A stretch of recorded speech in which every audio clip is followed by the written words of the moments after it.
miracle worker. He saved my marriage, and I married a bus of a woman. Now I don't feel sick every time I open my eyes. See, Laszlo? You see?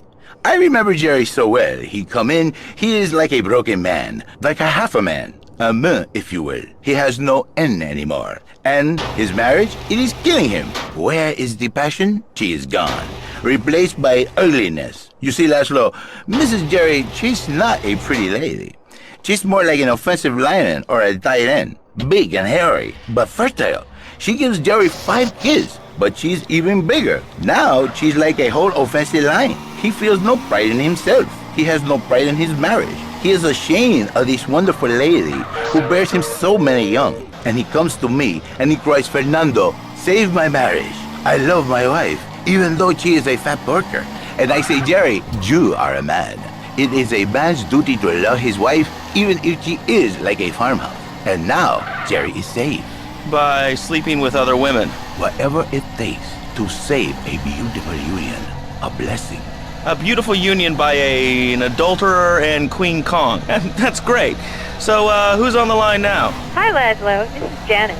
I love the show and always wanted to call in. You really offended me today. Who is this gutter trash you got on the show? Hey, Janice, I share your anxiety. The studio kind of forced him on me. Hey, you watch yourself, mister. And you, Janice, why are you so ugly? Your husband, he no make you happy? No, he's an idiot and a jerk. But he's probably a good daddy, and you sound very pretty. Angry, and a little bit of a know-it-all, but very pretty lady. This is the thing, Laszlo. The women they think in new beginnings is only for men. But no, it is for women too. For Janice, if her husband goes to new beginning, she thinks Senor Wonderful all over again. And in the extreme case, maybe she come to work for me, and she get a new beginning herself. She discovered the excitement and the passion all for herself. This is Janice, you called me 555 9292. Now listen, don't try to pimp out my listeners. That is a very early word, a travesty. I work miracles, senor, not pimping. I save, I give the passion back. And you better watch yourself, buddy, because for my people, we take these insults very personally. And then, you no longer Mr. Talk Show. You Mr. Who Cut Out My Tongue. Who are your people anyway? Which exotic location do you come from? I am Latin. Latin is a big place there, buddy. Where in Latin? I do not need to listen to these insults. I have pride. I have a calling. Many are called, but few are chosen, my friend. And I was called and chosen to work a miracle. So, where were you called from, Fernando? From upstate, okay? You happy, money now? I'm not real Latin, but I provide real Latin passion.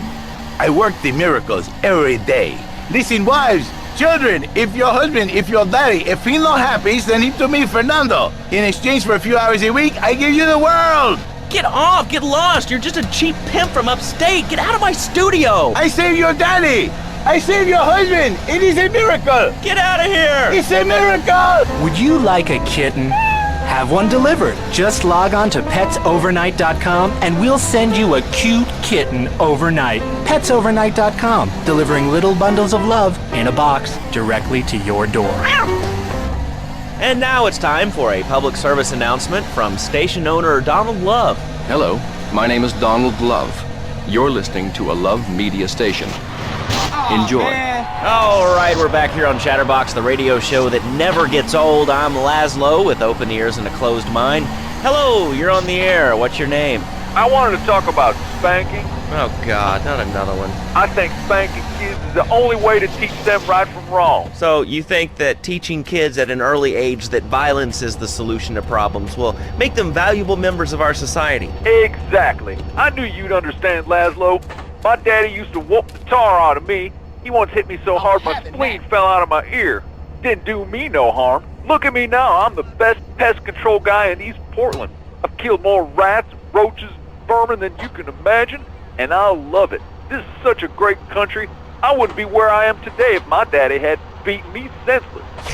What are you talking about? Man, I'm starting to believe that guy about the fluoride in the drinking water. Listen, if there's any sane person left in Liberty City that can hear my voice, please call the show right now. This is an SOS going out across the city.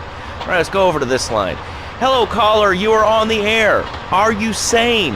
Are you a sane caller? Absolutely, Laszlo. Killer bees. Killer bees. Yes, killer bees. Did you know that if the current migration north continues, we will all be dead in 3 years? Did you want to become a bee stopper? I don't. That's why we must act now. Killer bees must be stopped. I wonder why more people aren't talking about this. I mean, killer bees swarming, it sounds pretty serious. But the killer bees are nothing compared to ants. You can't kill them. They're like sheep. They're going to take over. All right, thanks, caller. Ants, killer bees, fat people, what's plaguing you? Call now. Chatterbox, hello, you're on the air. Yes. I'd like to say something about these damn people on trains and buses in the city who yammer on and on into their cell phones. I'm really glad we get to hear about what you're having for dinner. What we should do is herd them up and put them on an island. I am the president of a group called Citizens Raging Against Phones. Crap? Exactly. Your organization's called Crap. What kind of moron are you? You want to round people up for using a phone, but you're calling up on a phone to tell the world about it. I mean, how many people are there in this crap? Citizens are raging against phones, Laszlo. How many people? There are 3 of us. It's hard organizing meetings without the phone, though. We've had to resort to carrier pigeons, and they keep disappearing. What are you speaking to me on? What's that in your hand? I am not the problem. You are, and you're perpetuating the downfall of mankind. Liberty City was great before phones ruined everything. Liberty City was a church, a cow pasture, and 3 houses when the telephone was invented. Liar! You're the liar. Liar, liar, pants on fire. What are you 3 years old? Laszlo's a liar. Laszlo's a liar. I bet that isn't even your real name. Shut up. You shut up. Stupid. Nanny, nanny, boo-boo, stick your head in doo-doo. Oh, we're going to commercials. Is your job affecting your health? Do you become fatigued? Does working take time away from family and social events like watching wrestling? There's an easy solution. Sue your boss. See, the great thing about this country is you can sue anyone for pretty much anything, and you'll probably win, or at least get a settlement. At the firm of Rakin & Ponzer Personal Injury Attorneys, we can show you how falling down and howling like a sissy can result in a large damage award from your employer. We also specialize in awards for injuries suffered in auto, bus, and train accidents, and can even train you to throw yourself in front of a bus and pretend to be injured. Hey, that's why they pay for insurance. Call the law offices of Rakin & Ponzer and get ready to enjoy a life of luxury. All right, we're back on Chatterbox. Let's go to the chatter line here. Hello, caller. You're on Chatterbox. Laszlo, I just wanted to make your viewers aware that... Okay, now, this is a radio show. We don't have viewers. We have listeners. Okay. Anyway, Laszlo, I just wanted to make your viewers aware the first International Puppetry Festival is next month at the fairgrounds, bro. If you're interested in becoming a puppet master or a ventriloquist, you should definitely come down, dude. It's going to be totally killer. I wasn't aware that there was much demand for puppet shows these days. Oh, man. Have you been living under a rock, bro? Guys with puppets get chicks. I take my monkey puppet to the park all the time. We play hacky sack together. It's rad. But anyway, dude, at the International Puppetry Festival, we'll be having workshops on finger puppets, too. Hello, Petunia the Pinky. Meet Barry the Thumb. String puppets, glove puppets. Dude, it's gonna rock. Okay, thanks. Hope to see you there, Laszlo. Hey, by the way, can you give me that guy Fernando's number? Nah, I'm sorry. Fernando hasn't paid his bill to our ad sales department. But here's someone who has, and they paid us in stacks of old groats and gold guineas. We'll be back after this. Do you live in the boring suburbs but dream of living in a lonely castle on a windswept moor? Do you long to trade in your sweatsuit for a 100-pound suit of armor and swap your SUV for a noble stallion? Do you eat microwave dinners, all the while wishing you were roasting a suckling pig at a pagan banquet? Is your next ideal home improvement a moat? Well, get ready, Liberty City! This weekend and every weekend at Liberty City Park, it's the Medieval Millennium Fair. Our band of traveling minstrels, knights, and maidens oh so fair are ready to delight you with tales of the Black Death, witch burnings, and the joys of being a feudal serf. Forget about air conditioning and modern medicine.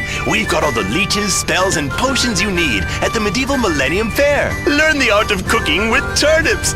Yum yum. Buy genuine reproduction medieval artifacts including maces, double-handed battle swords, and one-size-fits-all chainmail. And this weekend only, pick up an authentic mechanical Lady of the Lake in Excalibur. It's perfect for your garden pond or swimming pool. And learn how to rid your condo of vermin using a penny whistle and a mysterious prancing German named Hans. The Medieval Millennium Fair, every weekend at Liberty City Park.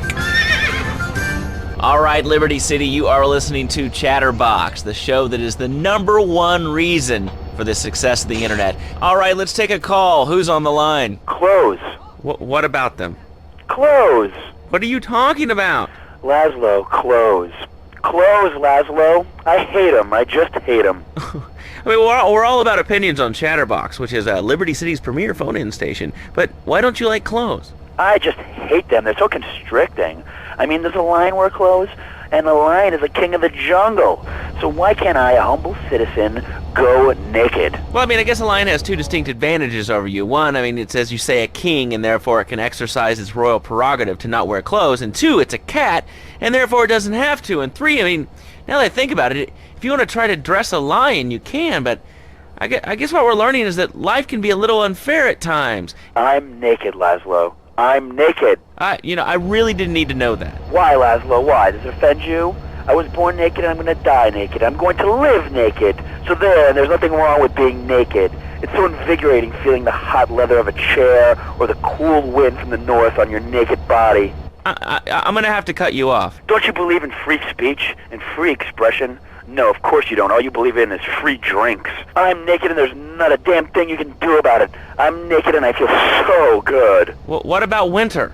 What do you mean? What about winter? When the wind blows and it's really cold, do you prance about like a ninny waiting for your privates to go blue? I was born naked and I'm gonna die naked. And all shriveled up by the sound of things. Winter was invented by clothing companies. Clothes are unnecessary. They're ugly. Have you ever cooked in the nude?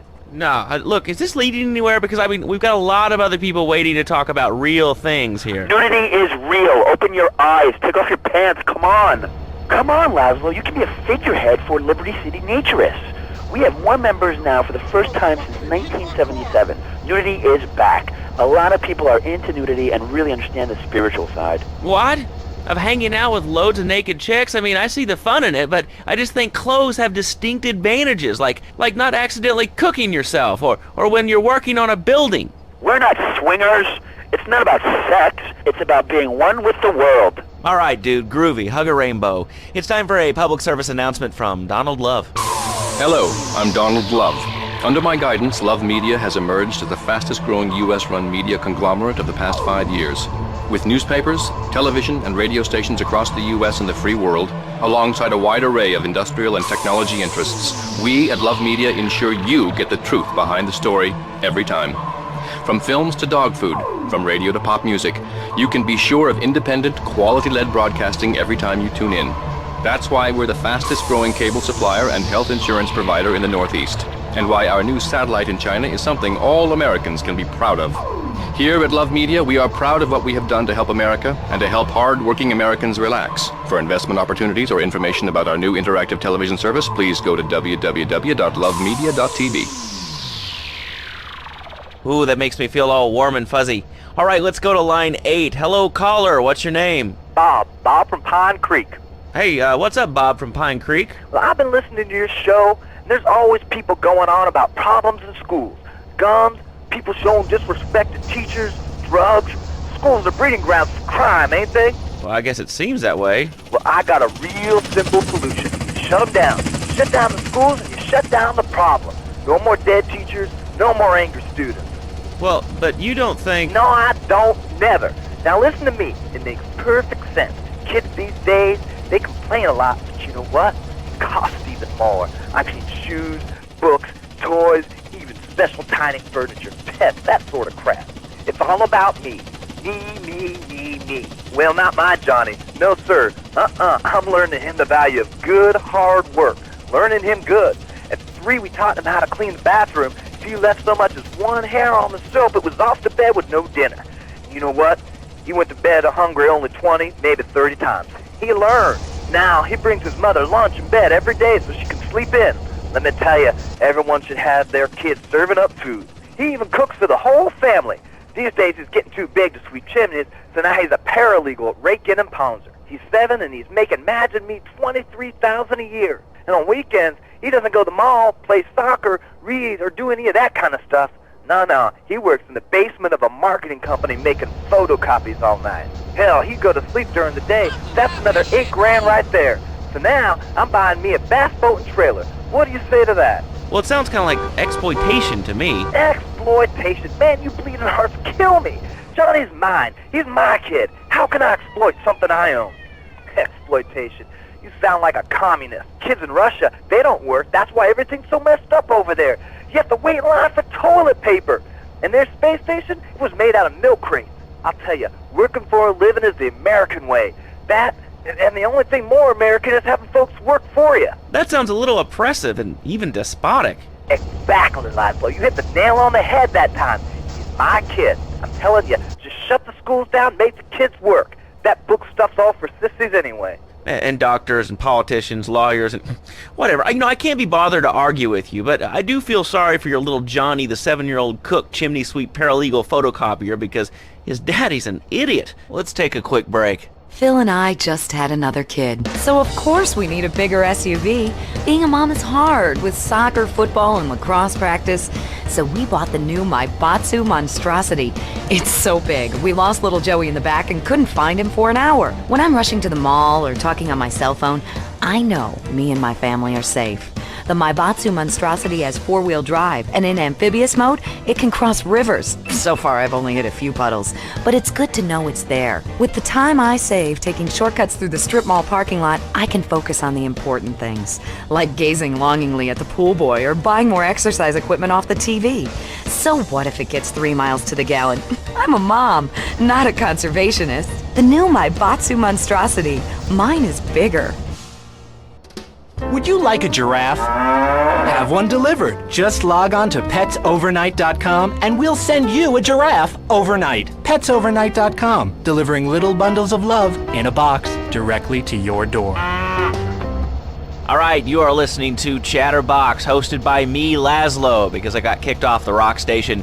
Let's go over here and talk to somebody about their life. Hello, caller, you're on the air. Hi, Leslie. My name's Martha. I just love your show. I always listen to you when I'm getting my colon irrigated. I just wanted to say something about the internet. You know, the information superhighway, the World Wide Web. Yeah, I know all about it. Isn't it amazing? I mean, it's just incredible. I know a lot of people say it's absolutely a load of crap, but how could they be so dumb? It's remarkable, I think. Think of all the things you can do. I mean, suppose you want to buy a new CD. What do you do, Leslie? I go to a shop, and the name's Laszlo. I know, Leslie. I'm a regular listener. Well, I don't. I buy a CD online, and then I rip the music into a different format so I can listen to it while I'm jogging. I mean, it's incredible.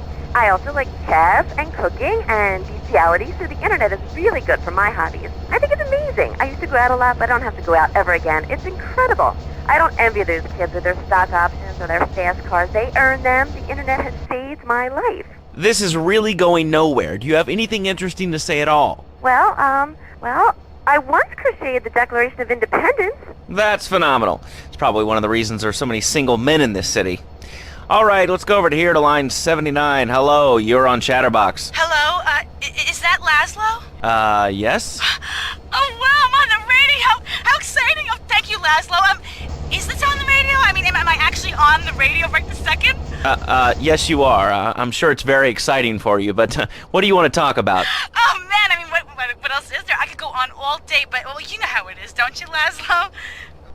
Not really. I mean, what'd your name? What'd you call about? I'm sorry, I'm Maria, you know, Maria, like Mamma Mia, only different, you know, but, you know, men, M-E-N, it's a dirty word, there's only 3 letters. You know what I mean? I mean, your broadcasters are all the same, aren't you? I mean, I heard about you. You're always out on boys' nights. Whoa, what are you talking about?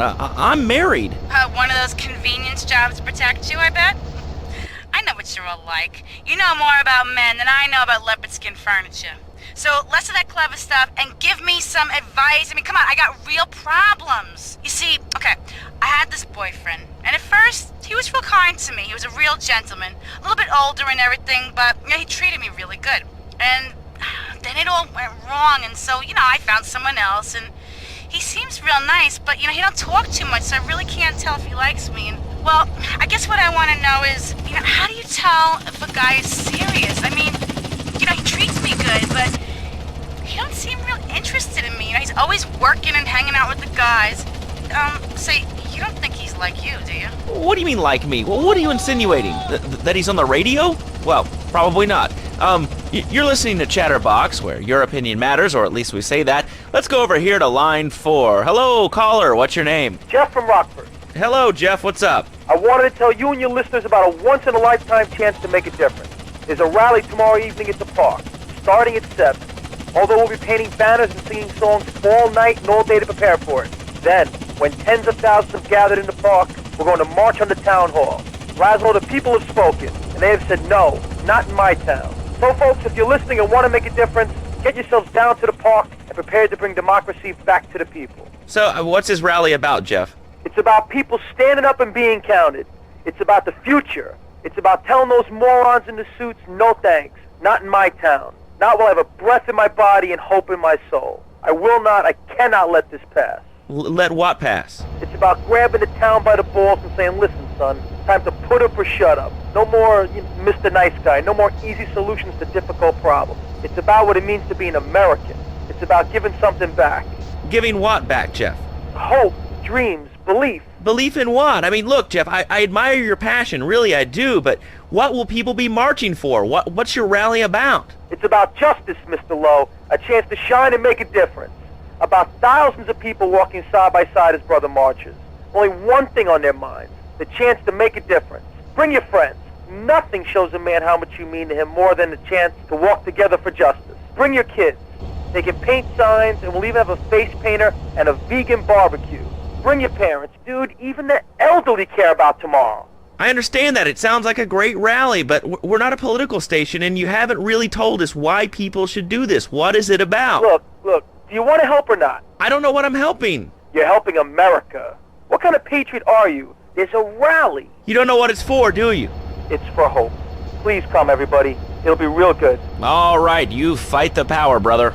Say, later on in the show, if you're into health foods or martial arts, we'll have a special guest just for you. This guy's really special, kind of like a romantic cruise, but he can't walk on water. All right, let's go to the phones. Hello, caller, you're on Chatterbox. Huh? You're on Chatterbox. What's on your mind? Oh, wow. I can't believe it. Do you have a question? Dude, I call every day and I never get through. This is amazing. You do a great show, man. Thanks. What's up? No, man, I'm serious. Really great. You're like a total inspiration. And exactly what have I inspired you about? Well, okay, right now I live at home, but pretty soon, like next week, dude, I'm moving out. It's the big 4-0, and it's just time to go. Okay. Did you have anything relevant to say?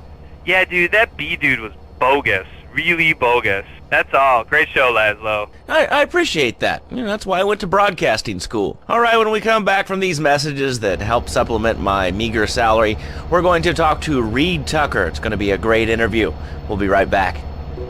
A good shoe starts from the ground up. At Eris, we make high-quality footwear. In fact, you can find Eris running shoes in over 140 countries around the world. In the past, there's been some criticism about our workers. That's why I'm here at one of the Eris factories so you can meet some of them. Excuse me, sir. Do you enjoy your job here? It's fun. We get to play with knives. I see. Is there a real sense of teamwork? My friend Joey sewed his hands together. Wow, you're learning some real skills. How about the salary and benefits? Yesterday, I made $1. See, that's the kind of dedication we have to our employees and the quality of our shoes. Eris running shoes. Always running from something. Buying a gift for the guy that has everything? Log on to petsovernight.com. We've got exotic pets galore, including tigers, cobras, manatees, and white rhinos. All delivered overnight. petsovernight.com, delivering little bundles of love in a box directly to your door. All right, now joining us in the studio, we have a very special guest. His new book, Karate and Digestion, has been on the top 100 self-help books for the past 3 weeks. He is the founder of Now and Zen Dojo, an organic food market in Trenton. His name is Reed Tucker. Welcome to Chatterbox, Reed. Why, thank you, Laszlo. It certainly is an honor to be here today. So tell me, Reed, where did you think of the idea of combining martial arts and organic food? I mean, it's kind of like putting ice cream on pizza. Both are great, but they really shouldn't be put together. Okay, Laszlo, actually it is nothing like ice cream with pizza. Ice cream is milk-based, as we all know, and I am lactose intolerant. And pizza, as you may know as well, is a sandwich derivative of Italian origins, but I won't go on. Martial arts are about discipline and physical empowerment, not watching football and eating junk food. You have to explore your mind and your digestive system, Laszlo. What you put in also comes out. Especially corn. What's the story with that anyway? Laszlo, I'm deadly serious now. My mentor was a 430-year-old monk who showed me the way to enlightenment through carrot juice. Okay. If you have a question for Reed, we'll be taking calls in a little bit. I think we all went through a ninja period. You know, I had the Chinese stars and the nunchucks. This is not a period, Laszlo. This is a way of life. Thanks to a strict vegan diet, I have the power of 9 men. After morning meditation and a 3-bean salad, I could chop a bus in half. Sometimes, I even frighten myself. No offense, but you're kind of a scrawny, pasty dude. And it says on the inside cover of your book that you still live in your parents' basement. Okay, it's not a basement. I prefer a center for spiritual enlightenment. In chapter 17 of my book, which I know you've read, I address the dangers of cynicism. Laszlo, a closed mind is like a closed fist, and karate means open hand, but it might as well mean open mind. If you like wheatgrass, I think you'll really like my book. Well, I'm not a masticating cow, so I really don't enjoy chewing damp hay and prancing around in leggings, shouting, "Hi-ya!" Okay, Laszlo, I'm warning you this time. Do not make me angry. It's bad for my karma, and it will definitely be bad for your karma. I studied the martial arts so I could stand up to bullies just like you, and I encourage everyone listening out there on Chatterbox to buy my book and learn how organic food and martial arts can help you too. And I encourage anyone who needs a doorstop or booster seat to buy it as well. Let's see who's on the phones. Laszlo, this is your final warning. Do not make me go into my dragon's dance. Hello, caller. You are on the air. Hello, Reed. I bought your book. It really saved my life. Why, thank you. I wanted to ask about chapter 29, yoga, not yogurt. I just can't give up cheese. It's so wonderful. I've rejected chocolate milk and cat's butter out of my life. I've scooted around the house with my legs pinned behind my head for 2 days now. But my husband says I look like the chick in The Exorcist. I even put all the dairy on the top shelf of the fridge so I couldn't reach it with my legs pinned behind my head and all.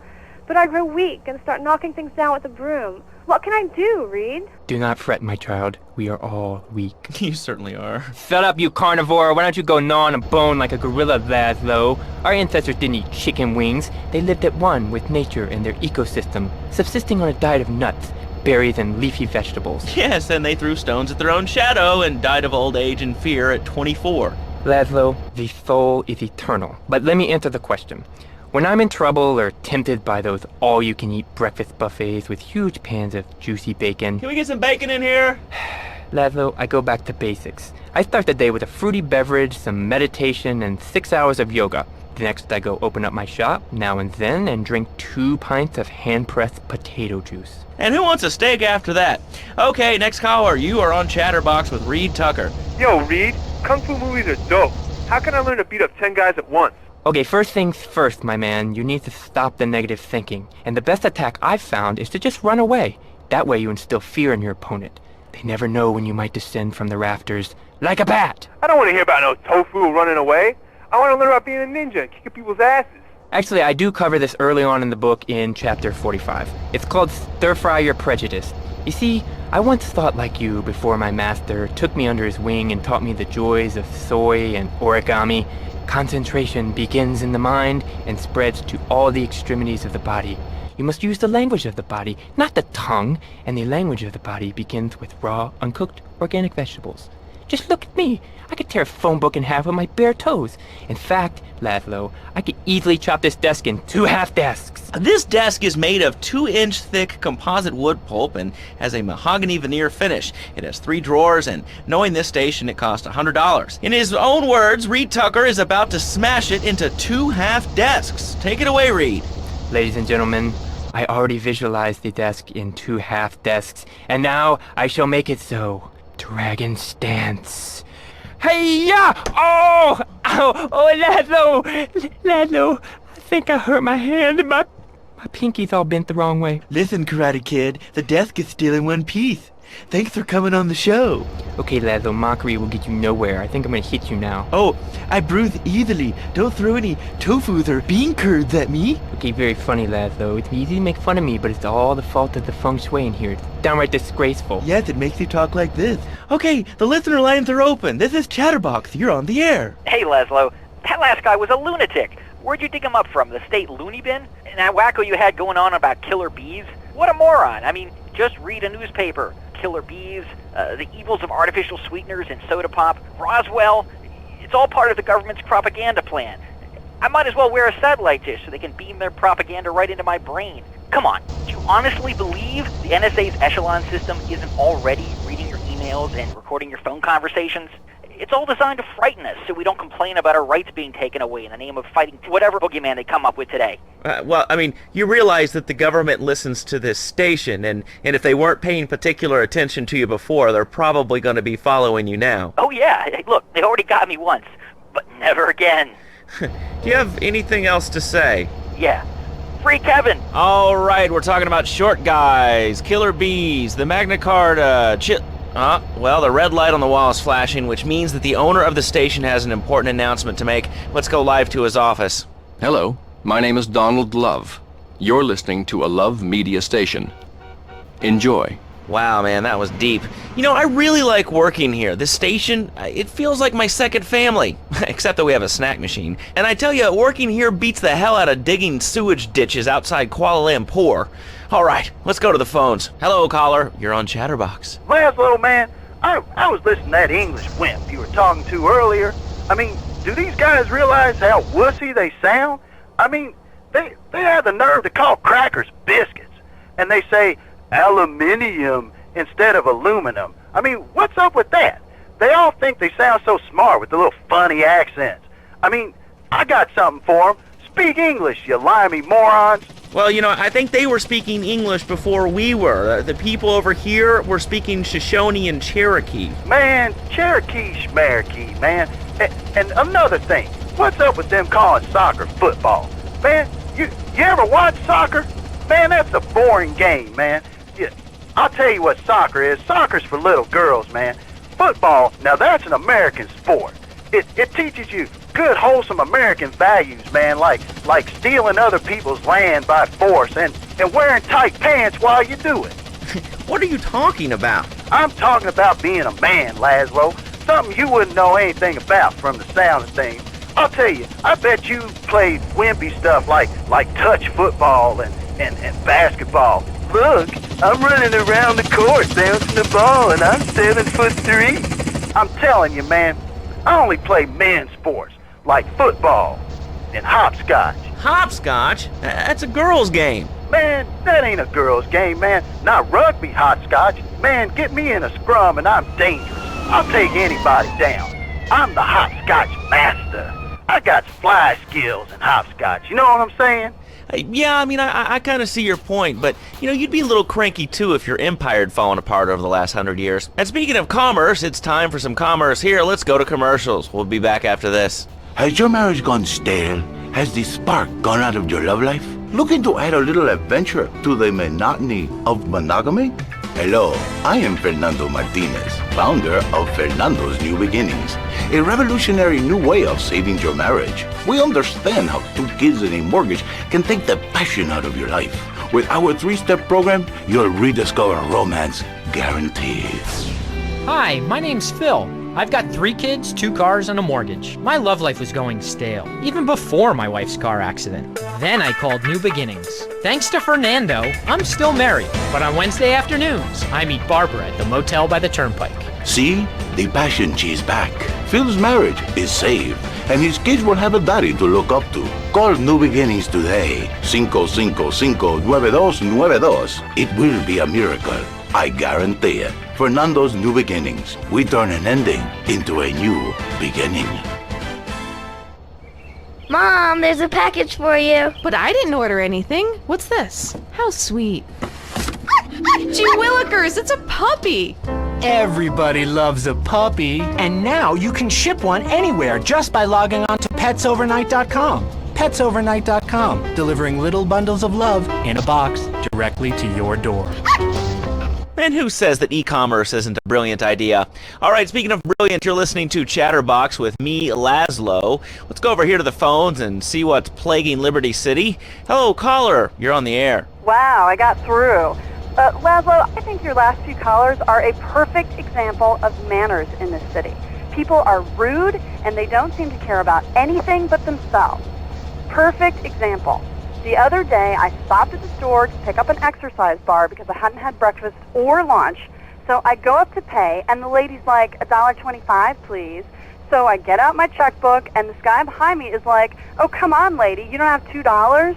And I said, as a matter of fact, I don't. I spent my last $2 last night buying gas at these ridiculous gas prices, and besides, who are you anyway? Can't you see that I'm wearing my I Walked for the Cure t-shirt? People are so inconsiderate. Well, you'll get no argument from me. I mean, I get every inconsiderate moron in Liberty City calling into this show. I mean, people think that I have no feelings whatsoever. Exactly. Another perfect example. The other day, I'm over at the hospital to have lunch with my girlfriend, Charisse, and this maniac comes right up on my bumper, flashing his lights, and I'm like, hey guy, the light is red. You can't just come up behind me honking and flashing your lights. Then he gets over this megaphone and says, to the woman in the teal Maibatsu monstrosity, please move to the side. Can you believe it? I mean, who has a megaphone rigged into their car? People are so obnoxious these days, and rude. I mean, I tell my nanny to teach my kids some manners. You know, I think that's a lesson to us all. All right, hello, next caller, you're on Chatterbox. Hello, Laszlo. Did that woman say she was a nanny? Because Freddie needs a nanny because he's been a very naughty boy. No nannies. Let's go to our next caller, all right. Colonel James T., United States Marine Corps, 2nd Battalion. Laszlo, that caller made a really valid point. These kids today have no respect for authority. And there is one thing that would whip them into shape. Let me guess, the military. That's right. The military teaches you respect, obedience, and it gives you a good pension. These kids that thought they were going to be millionaires, look where the super information highway has gotten them. Nowhere. It's a dead end. Uncle Sam takes care of his boys. And some girls. If more people would join the military, this would be a better country. And I tell you another thing about respect. These kids don't respect veterans. We fought for your freedom. When I came back from the Australian-American War, I didn't get a hero's welcome. I didn't get a pat on the back from my friends and neighbors saying, thanks for fighting for our freedom, James. After years of fighting in the trenches, I come back here and everyone's watching TV. Now, can you tell me what this Australian-American War was? I mean, I really never heard of it. God, not another one. Have you read a history book lately, son? The Australian-American War was the biggest war since the big one. I tell you, I didn't do 2 tours and take boomerang shrapnel in my head so I could come back here and have a bunch of hippies deny history. Those Aussies are ruthless. They even wired kangaroos with explosives. Come hopping into camp, knock out 10 guys. Well, thanks for the history lesson. All right, let's go over here. Hello, caller. You're on Chatterbox. Yeah? Is that Laszlo? Yes, it is. Who's this? My name ain't important. It's real unimportant, okay? No, not really. I mean, this is a radio show. People usually tell us their name. My name is real unimportant. And you want to keep being a wise guy, you'll find out just how unimportant. Like, unimportant, I just got shot in the head, unimportant. Do I make myself clear? Yes. Why are you calling in today? Because I need some advice. And I ain't doing any of that shrink shit.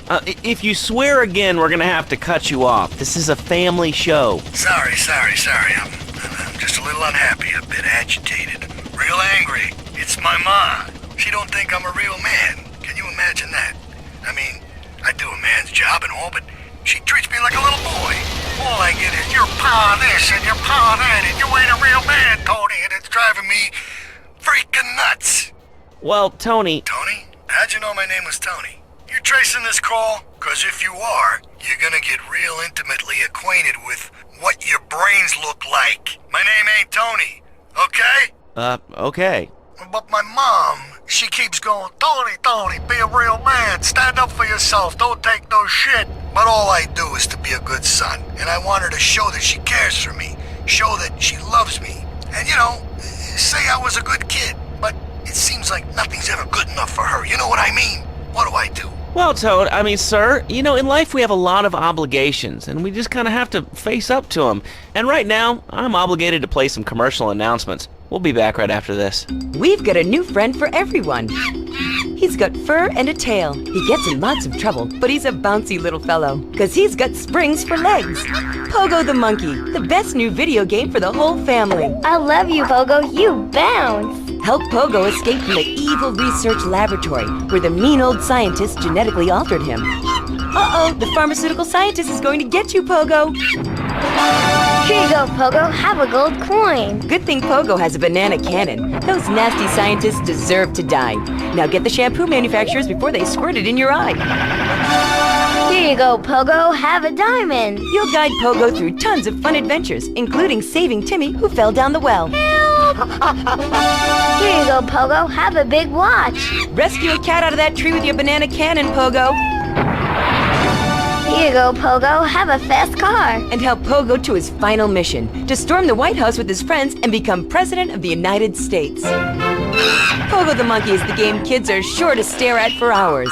Everyone loves Pogo. Idiot Gamer called Pogo the best spring and simian game since bouncing bananas. Buy the game Pogo the Monkey today. Right, Pogo?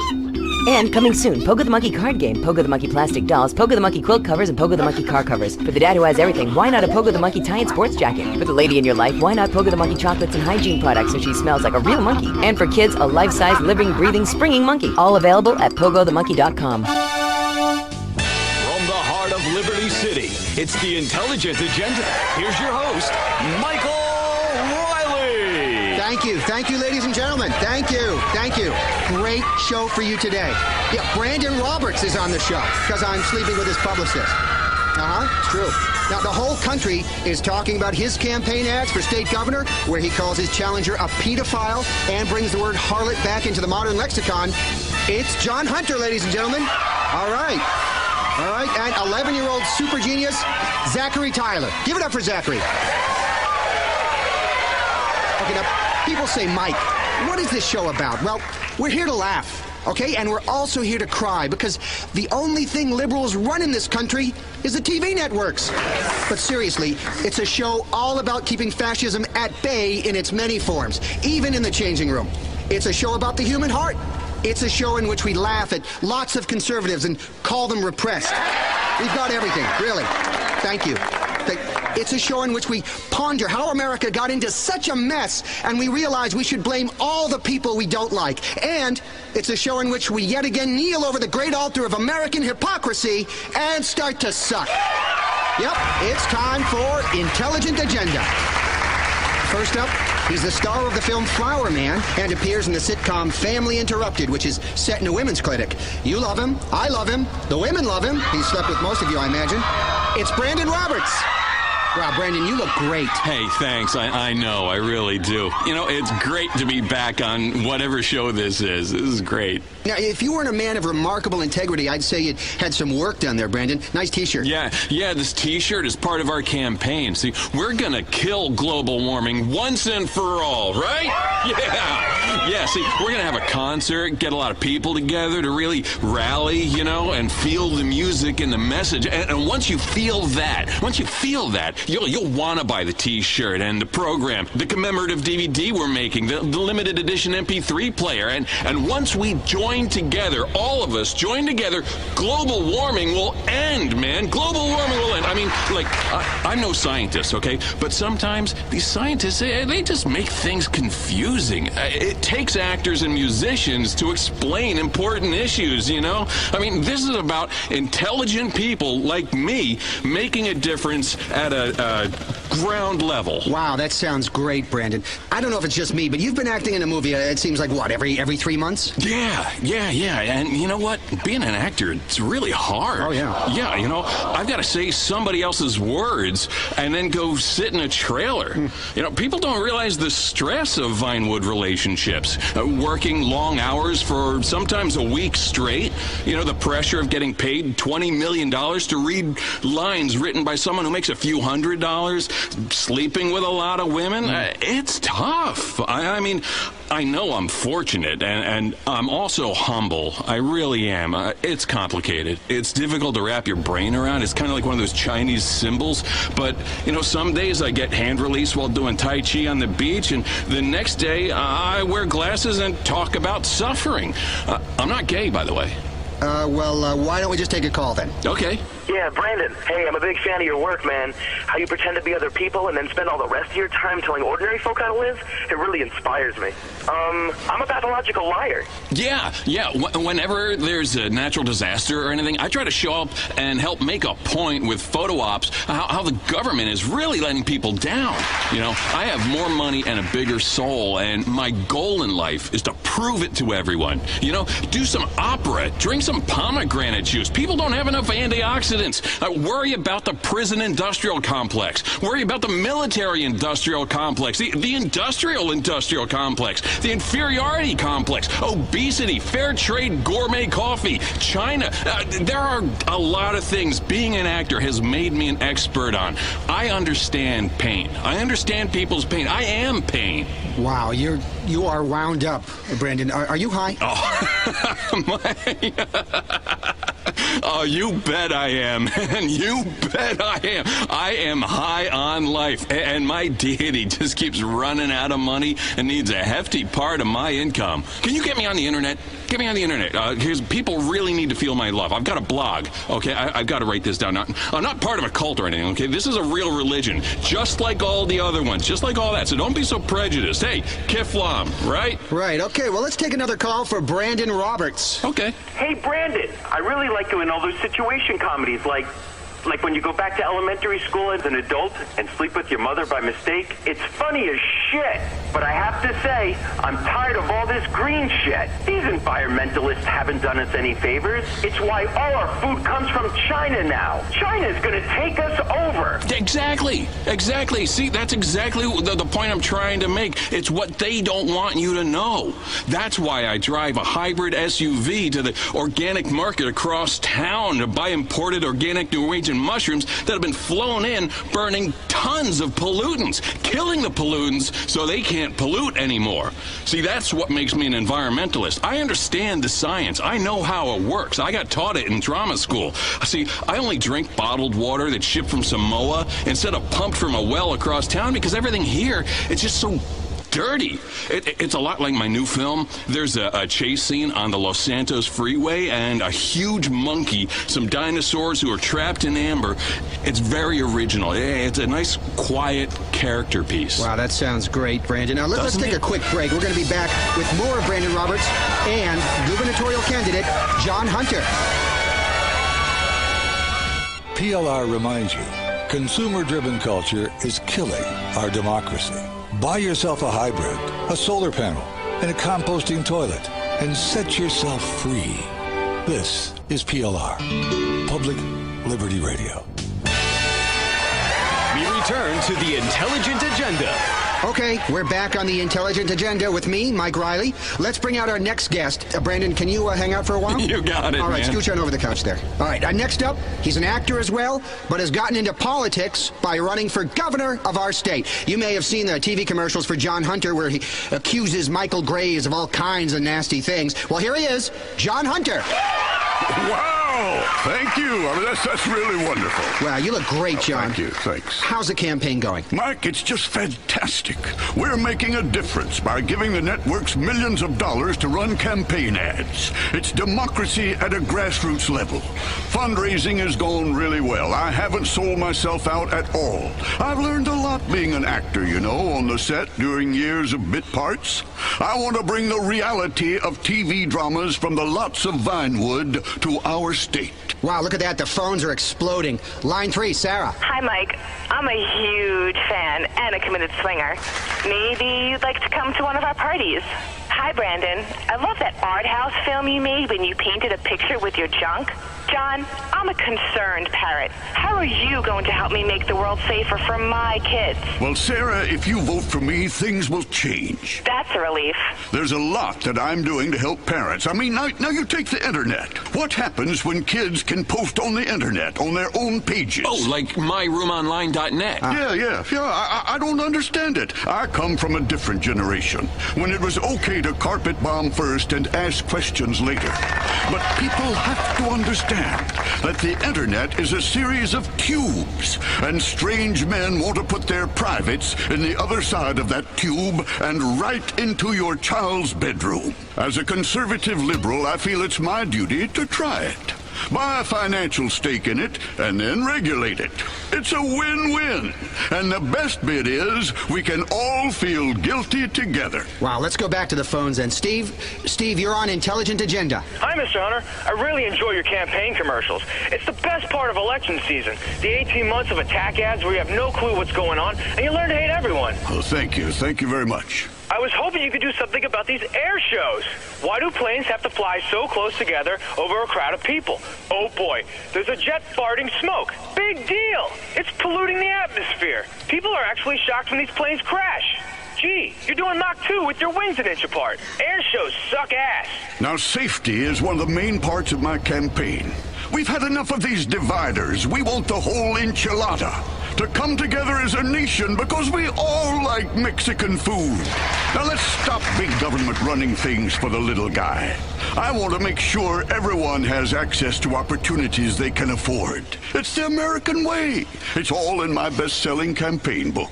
Next caller, you're on with John Hunter. And Brandon Roberts. Oh, yeah, of course, Brandon Roberts. Hello, Jay. Yeah, Mr. Hunter, I have a question. What happens when dogs and cats can drive? Now, that's one of the things we need to focus on in this country. Education. And if I'm elected governor, at least one state will have its priorities straight. Unfortunately, our schools focus on academics, while schools in the South focus on nothing but football and procreating. We need to change the budgets to break the teachers' unions and buy uniforms, balls, and then the books if we can afford them. I learned a lot playing the part of a maverick coach in a TV movie about football. Maybe what we need is a good old-fashioned peasant mob. Exactly. Freedom within reasons. Responsible government taking away choices people don't need. Right now, what we have is a war on science. The FDA is denying access to a new drug that causes superfertility. Can you imagine the beauty and joy of God's gift as your home will become a whelping box and your zygotes mutate and quadruple? Mother Nature may have told you not to have children, but Mother Nature can be overruled, just like the current administration. All righty, next caller. Hi there, Linda. Yes, hi. I'm a first-time caller and a committed liberal. I say fuck the conservatives. They're all square, and we should burn them. Mr. Hunter, I hope you win this election and do something about the healthcare industry. Like these ultrasounds. They send radio waves to my brain as a child. That's why I killed my mom. You see, the healthcare industry is failing millions of Americans. We've overregulated the insurance companies so they can't turn a healthy profit. The net result is that millions of hardworking Americans who invested in these companies are losing money. It's a national disgrace. Next caller. Yeah, I'm sick of these illegal immigrants. America should be for people like me. We invented freedom. Now, immigration reform is very important. As I say in my campaign blog, it is not hate. It's patriotism bottled up. It's important that our children see us taking xenophobia seriously. Otherwise, who are they going to learn from? Speaking of kids, we should take a quick break and get our next guest out here. Get this, he's 11, and he's a super genius. Back after this. Public Liberty Radio. Free radio. Free of interesting content. Just blather. Boring burnout, blathering between shows. This is PLR. Let's get back to Intelligent Agenda. And now, back to the Intelligent Agenda. Okay, we're back on Intelligent Agenda. I'm Mike Riley. I'm sure you've heard about our next guest on the news. He's 11, and he's a genius. He's Zachary Tyler, National Spelling Bee champion a couple of years back, also a grandmaster at chess. He's written the great American novel, and now he's about to solve hunger. Great to have you on the show. Greetings. Now, Zachary, you are a great example of liberal parenting. Your parents raised you in a commune. Yes, it was very disappointing. My parents were weak and feeble people. I don't miss them. I put myself up for adoption after they got divorced. I play a divorced dad in my new movie. It's got a talking car and a flesh-eating disease that threatens mankind, but I've got great abs in it. It's a real character piece. Okay, Zach, you've been educated in a public school. Well, sort of. I learned to despise the common herd in a public school. So then I learned about the world by being homeschooled by a friendly teacher. I think it's important we give everyone access to homeschooling. I don't know about that. I think community is very important. Yeah, I agree. I was really popular at school. It was great training for life, because I'm real popular now. Okay, now, Zach, tell us about the plan to end hunger. Well, it's quite simple, really. Almost facile. I looked at hunger as a supply and demand problem. Too many hungry people. Simple. Rather than reducing the number of hungry people, simply reduce the number of people using involuntary euthanasia for the weak and unfortunate and turn them into compost for our crops. It's simple. You want to kill people to reduce hunger? Absolutely. It's brilliant. It's barbaric. I blame video games. They're teaching our kids to solve hunger by slaughtering the weak. We should only slaughter the weak to win wars and sell guns to unjust governments we keep in power. I despise the government. The government's like the paparazzi, you know? They follow you around, and then when you mess up, they are on you, man. They are on you with a zoom lens. But my blog talks all about it. You can go to Brandon... Okay. Where's the consensus here? I think we've all reached a consensus, Mike. The group seems to be agreeing that, well, under my plan, you'd be one of the first people we eliminated. Shut up, you tiny little freak! A nasty little right-wing bully. I bet you've never even gotten laid. Oh, I have, lots of times. Yeah, mostly by girls.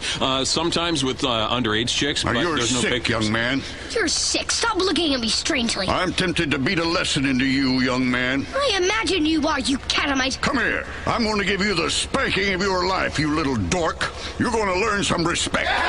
No, please. Come here, you. No. Stop wiggling around so much. You're a pedo.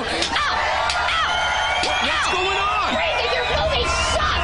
No. You're not even old enough to see them. How do you know they suck? Hey, Mike, how's my six-pack look? Huh? Hey, can we talk about global warming and my T-shirts? See, we make them in India. No. I think we're done. I think that's all we have time for on Intelligent Agenda. Ow! Until next time, stay liberal. Kiflam, man, Kiflam. Shut up.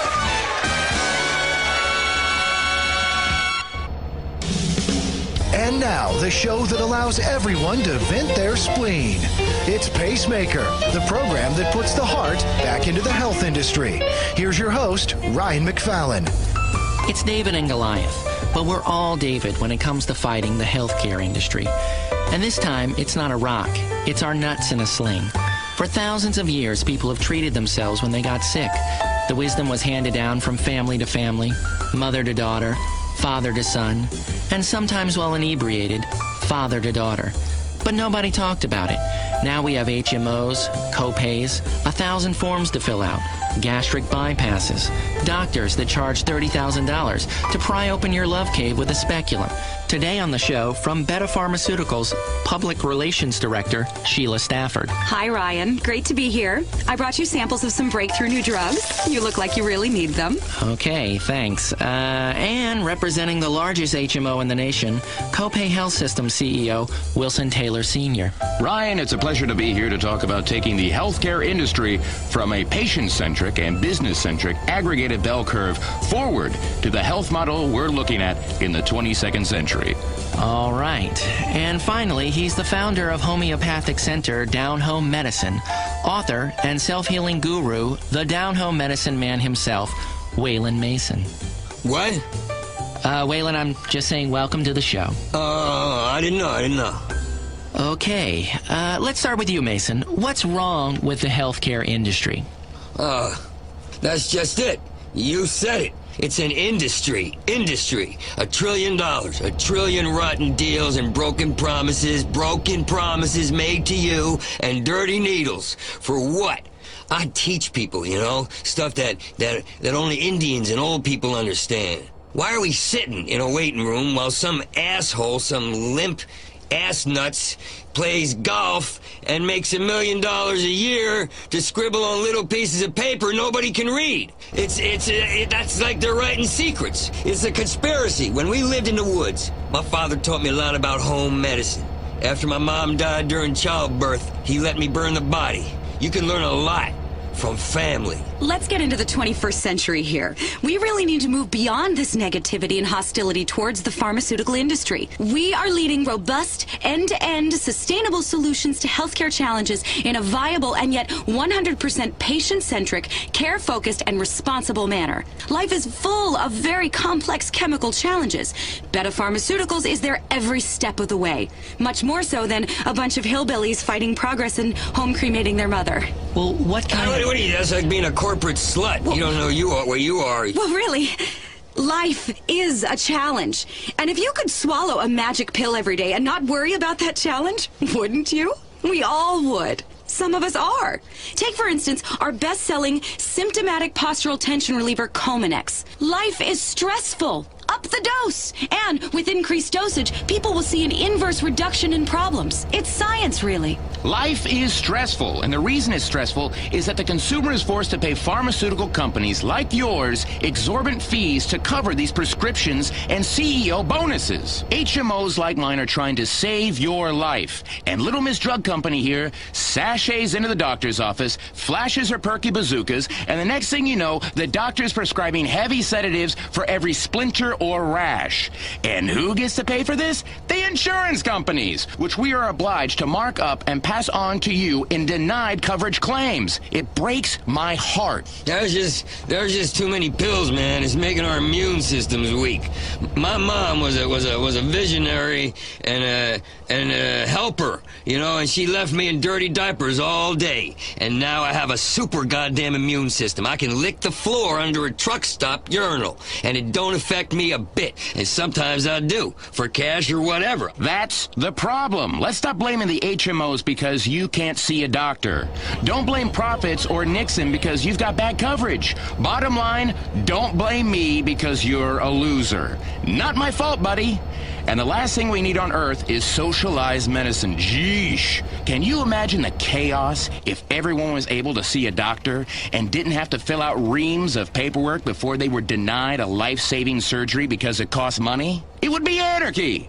There'd be lines for bread, and we'd all be speaking Russian or Cuban, and people would die. People are already dying because of paperwork and lack of coverage and their failure to understand the small print. Okay, Lennon, I understand. You want to live in a socialist utopia. Fair enough. Well, I don't. I want choices. I want access. I want buzzwords. I want dreams. I want the chance to look you in the eye and say, I've got it. You haven't. I bet you wish you paid more attention in school, you little shit.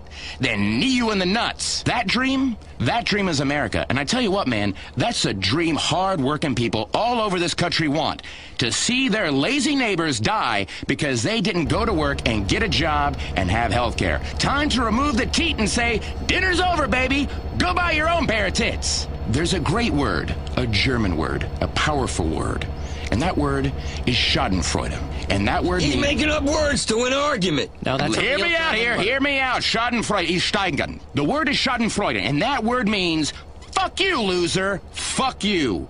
It's the American dream. Yes, I want to cuddle. I want to cuddle your wife, or you're going bankrupt, chump, and that means you, Lefty. Okay, look, this is getting out of hand. Can we get back on the topic, please? Oh, you can have my wife. I don't care. Thank you so much. I came here to talk about how our company, Beta Pharmaceuticals, has pioneered revolutions in pediatric care. It's a pill called Ampheterate that keeps kids quiet for hours. It's yellow. That means it makes you happy. Like in our animated commercials when frowns turn to smiles. It's also good if you ever feel self-conscious or awkward or awake. Oh, great, because I wanted to sleep till I finally died. Okay, but Mason, I thought you were all about homeopathic care. You know, natural solutions to people's problems. You really talk like that? Hey, you know what, man? Don't stress me out. I am the homeo and the pathic together. You need to take a daily examination, a really thorough inspection of your bowel movements. Get a fork, go through it, sift around, excavate. It's really fascinating. Nothing more fascinating. People come to me and they say, I don't feel so good. I tell them, well, save your eliminations for a week and bring them in a box. I can tell you what's wrong in a second. Now, this pharmaceutical lady is really nice with her little bubble tits and would make a fine receptacle for my DNA juice. And that's the only reason people listen to her. But listen, you don't need a pill for everything and barely for anything. Okay, Mason brings up a good point. This brings us to the topic of pre-existing conditions. Should you be denied insurance if you have one? Absolutely! As an HMO, we want people to be healthy. Don't go to the doctor, don't get sick, pay your premiums on time, and everyone's happy. Why would we want to sign up sick people? If we were a sports team and we signed up sick players, people would be furious. Our company has some fantastic athletic enhancement compounds in the works. One will double both your RBIs and your girth. This blame the HMOs mentality isn't rational. If you're sick, why don't you harass someone who can do something about it, like God, instead of calling and harassing our call center workers? Health, Ryan. My wife and I have a 6-bedroom villa on the ocean in the Caribbean that we bring other couples to for healthy adventures. It's really all about health. Some whales are into gay sex. Exactly. Look at how they swim. Thank you. Life makes no sense when fish are gay. Back to pre-existing conditions. If your hip hurts, you should probably kill yourself. It's all over if you fall down and break a hip. Don't burden society or my bonus because you fell down. We mustn't become a nation of hypochondriacs. Just because you have insurance, why use it? Why should we pay just because we said we would? Because you said you would. What do you matter anyway? As a nation, we have to move forward, and we are obsessing about our healthcare system. I mean, come on! America fucking rules. We've got to conquer space and fight the war on terror, and you people are worrying about a stiff hip? Please, die. Hey, did you know on the space station they have to drink their own piss? Goodness gracious. I can't understand. Come on, what is wrong with that? That's an interesting thing to say. I'm talking about interesting. All you people want to talk about is money and co-payments and stuff. And I just talked about swilling piss. Disgusting. Steaming piss. Well, what is wrong with you people, man? No wonder you get sick. So pent up. You all need a good enema, or you might explode. That's another thing we haven't talked about. Ryan, we ain't talked about it. Euthanasia. Why are they all prostitutes? Why is everyone staring at me? I'm going to bring this back to topic. Speaking of foreign countries, we really need to step up the war on drugs in this country. Now, that's a good point. What do you mean by that? Well, I'm talking about these criminals, these geezer criminals who smuggle drugs over the border so people can get them at a cheap rate and not pay a fair market price that we control. Hard medication, my ass. Well, Sheila, a lot of people can't afford your drugs through the conventional channels, and they're forced to buy them on the black market. Well, boo-hoo! Boo-hoo! Save your money. Stop buying silly things like lottery tickets, pickup trucks, or food. We have pills that can save your life, and you're whining about the cost? It makes me want to throw up.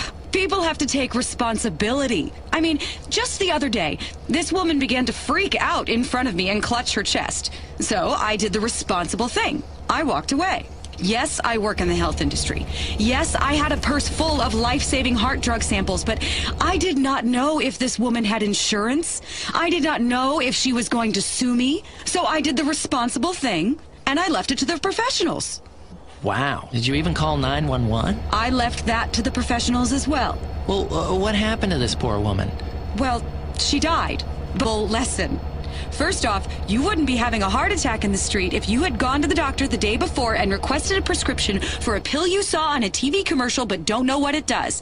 What it does is irrelevant. Ask your doctor for it. My mother had a great home remedy. Home from the home for heart problems. A few ordinary household items. You'll find them under the sink. Mixed together, drink, problems solved. No bureaucracy. It's like my dad. I remember him telling me, son, diabetes is a lie. And he was in great shape because he hopped around on one leg a lot.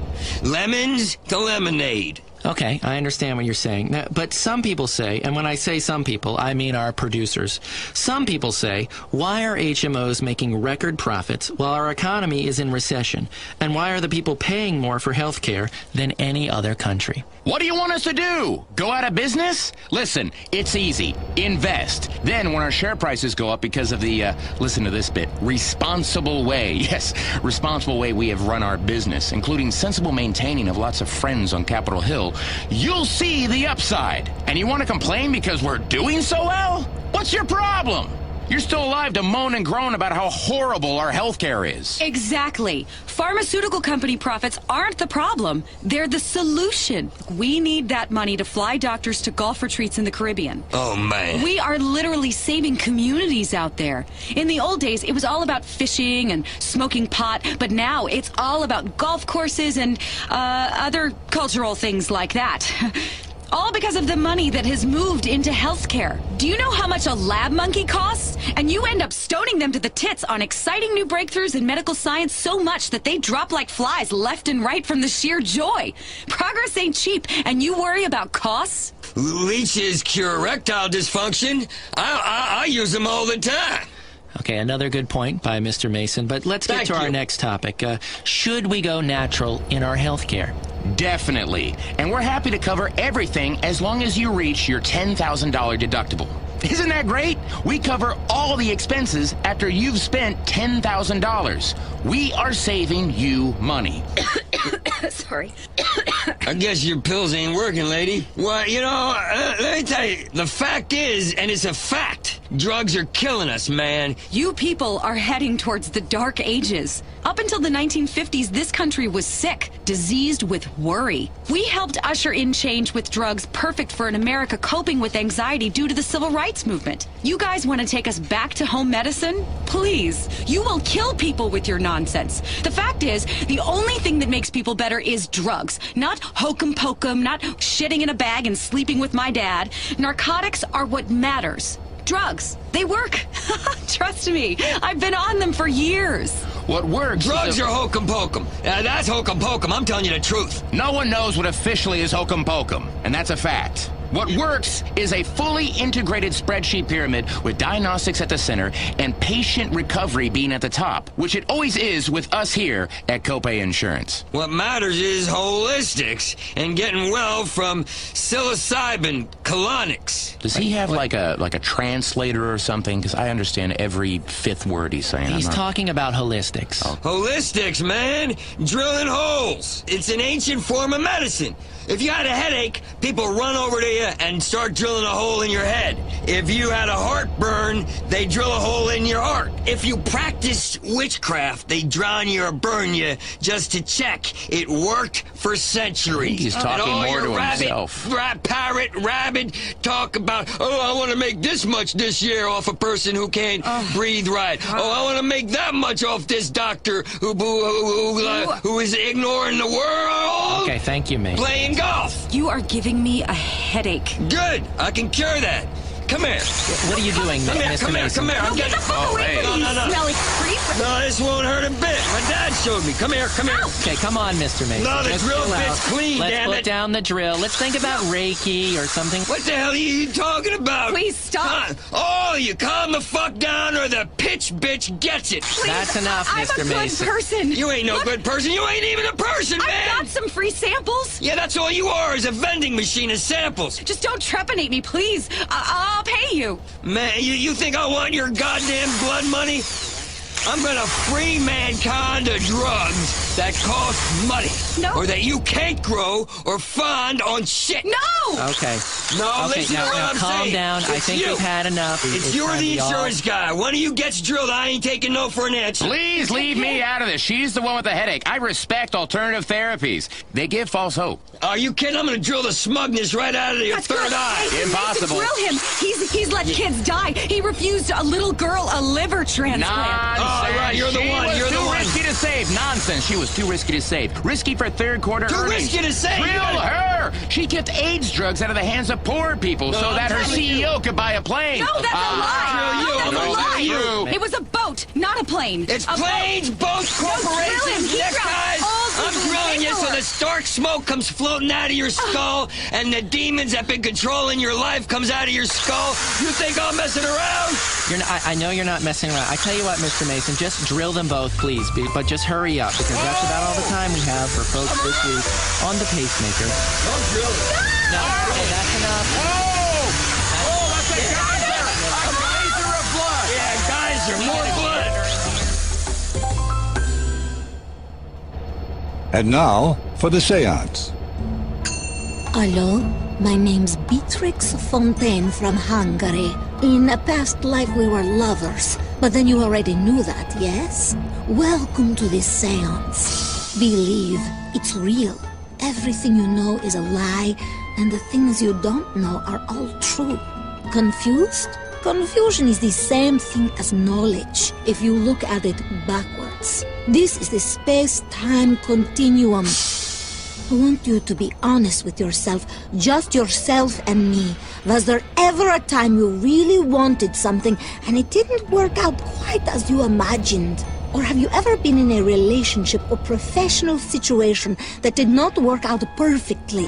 Or possibly a feeling in your stomach that something is about to go wrong, and then it does. I know what you're wondering. How does she know all these things about me? Well, the fact is, I have gift. A gift I learned roaming the streets of Eastern Europe, having lots of kids, and earning money by dancing and playing the violin. You see, I can divine the magical powers of the stars and numbers like pi, read the wind and the tides to tell the future. I know skeptics scoff, but that is why they live such shallow and loveless lives and often end up dying. Whereas I'm immortal, more or less. Don't let science blind you with stem cells. There is a sixth sense and a third eye, cells you don't even know about, and I have both. Let's go to the spirit line. 212-360-2367. Hello? Hey, Beatrix, I listened to your show on the old station before you got thrown off. I am so glad you're back. I wanted to ask you about my boyfriend. Don't tell me. I can feel a very powerful force. Even before you spoke, I knew you were a woman with relationship troubles. Is your boyfriend the source of the trouble? Well, he, Don't tell me, don't tell me. I'm hearing things from the spirit world. You're too loud. No, there it goes. It's going really quiet. What's your name, dearie? Don't tell me. It's a girl's name. It begins with a letter... It's not Rosa, is it? No, it's Martina. I knew it was not Rosa. This was the name of the peasant woman who stole my first child. Close, Martina. That was my next guess. The spirits were telling me both. No, wait. Martina. In a past life, you were called Rosa. That's where that was coming from. Oh, my God. Oh my God, you led a powerful army. You were a great woman. I see breastplates of gold shining as you march into battle. That's amazing. Really? Absolutely. You saved a civilization and were worshipped as a god. There are statues of you in Tasmania, covered in pigeon shit. There is a man with bad teeth and dirty hair who has just urinated on you. I think you always sort of knew this. No, wait. The spirit world is fading. I'm going to hazard a guess. Your great-great-grandmother is dead. Yes? How did you know? I am just a mouthpiece, dearie. The spirits speak through me. She's telling me something about diamonds and true love. Oh, that's great! Oh my gosh, I'm gonna marry a really rich guy! He's gonna wear lots of diamonds! You're kidding me! A rapper? Well, that's great. No, it's going faint. What? No! Have you got another credit card? The spirit world is telling me your first card bounced. No, please, just tell me about true love and the guy with the diamonds. Is it Tony McTony? I'd love to, dearie, but spirit dollars are devalued these days due to the war on terror.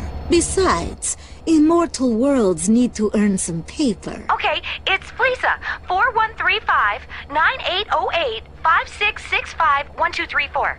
Expiration date 1108. Great. We'll keep that very secure. Yes.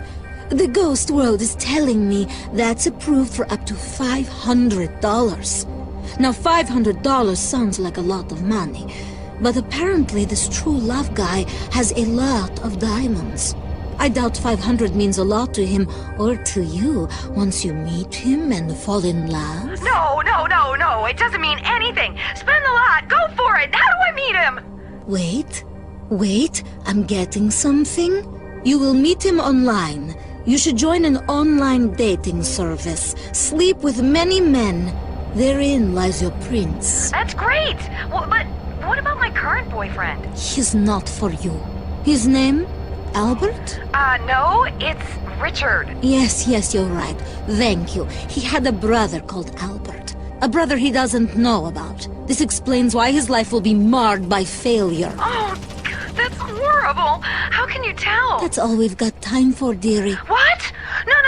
You're out of good luck. Enjoy the diamonds. Remember, please call. If you want to get on the seance, have a credit card handy. You can be happy. You will be. It's so close. A transaction away. 212-360-2367. Who's on the line? Hello, dearie. This is the seance. But then, we already knew it. Yeah, hi. I'm having trouble at work. I knew that. You're not a gondolier, are you? No. I knew that. I had a hunch. It was like a ghostly force telling me this man living in Liberty City does not propel a gondola for a living. Am I right? Yeah, Beatrix. It's not me, dearie. It's the gift. It was given to me as an STD at a pool hall in Bulgaria, and I've been rail thin and hallucinating ever since. But I am now just in the passageway between one world and the next, yelling answers back and forth. Do you understand? Probably not. Some of you will hear good news. Some of you will hear bad news. All of you will hear the truth. So the guys at work think it's ridiculous because I listen to your show. We'll be installing sheetrock and they'll be like, turn that dingy bitch off. The guys. There's 3 of them, isn't there? No, there's about 11 of them. I knew it.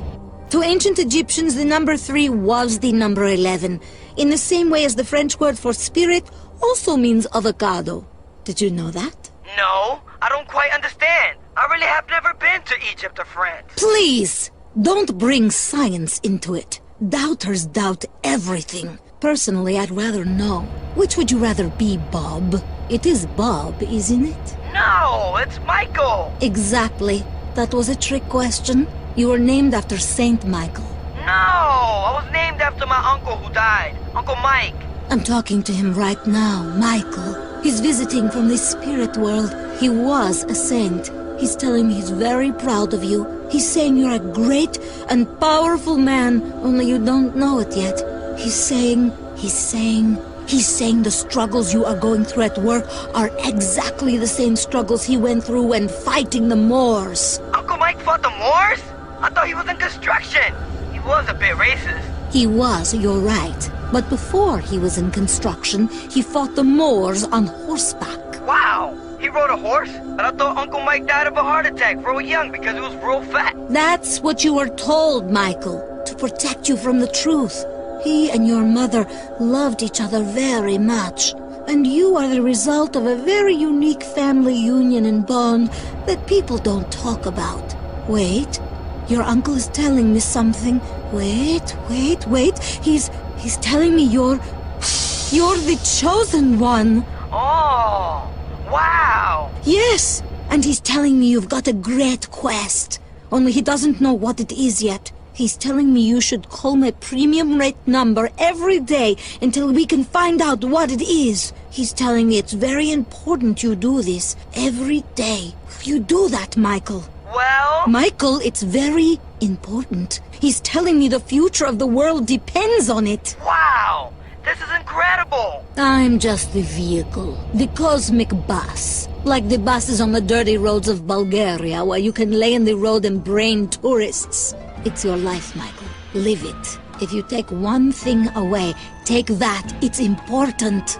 Wait, the spirit gate has closed. Please call the line. Don't let your future happen without knowing about it first, or it may just become your past. Think about that. This is the seance. Wow. It feels like Sunday morning all the time on Public Liberty Radio. Public radio that sips overpriced coffee and cries for the world. All the way to the left side of your radio dial. It's PLR. Public Liberty Radio. Okay, you are back. You have joined. Turn out the lights. Get to your quiet place. Then call. Join the seance. Hi, my name is Candy. I knew that, dearie. I was told. We made love in Mauritania once. I was a swan. Let me guess. Of course, it's not real guess. It's forces beyond our comprehension speaking through me. But let me guess. You're a Virgo this time, right? No, a Gemini. That's what they told you. I know. But you have Virgo rising. No, actually, I think I had Libra rising. I know, but I'm not looking at simplistic, superficial astrology. Anyone can do that. I'm looking deeper into the cosmos, behind Libra, tucked away next to the neutron star. To the left of Virgo 2 was the Virgin. It was also rising. And it is this conflict between the scales, the twins, and the dreaded Virgin and the tax collector. It is this conflict that is tearing you apart. This is why sometimes you feel deep melancholy and heart-piercing grief, and why you seek solace in strangers, right? I bet you did not know that. No, I thought it was because I had a troubled childhood. Of course you did. Your parents did not understand you. How could they, Candy? They tried, but I was... They were aliens. And you're an alien hunter who had her memory wiped, and you keep having a dream where an alien fetus crawls out of your stomach and poops. Only you can't remember it. That's the whole point. I'm speaking to the cosmos right now. Hello? Hello? It is telling me everything is going to be okay. As long as you buy and read my book very carefully.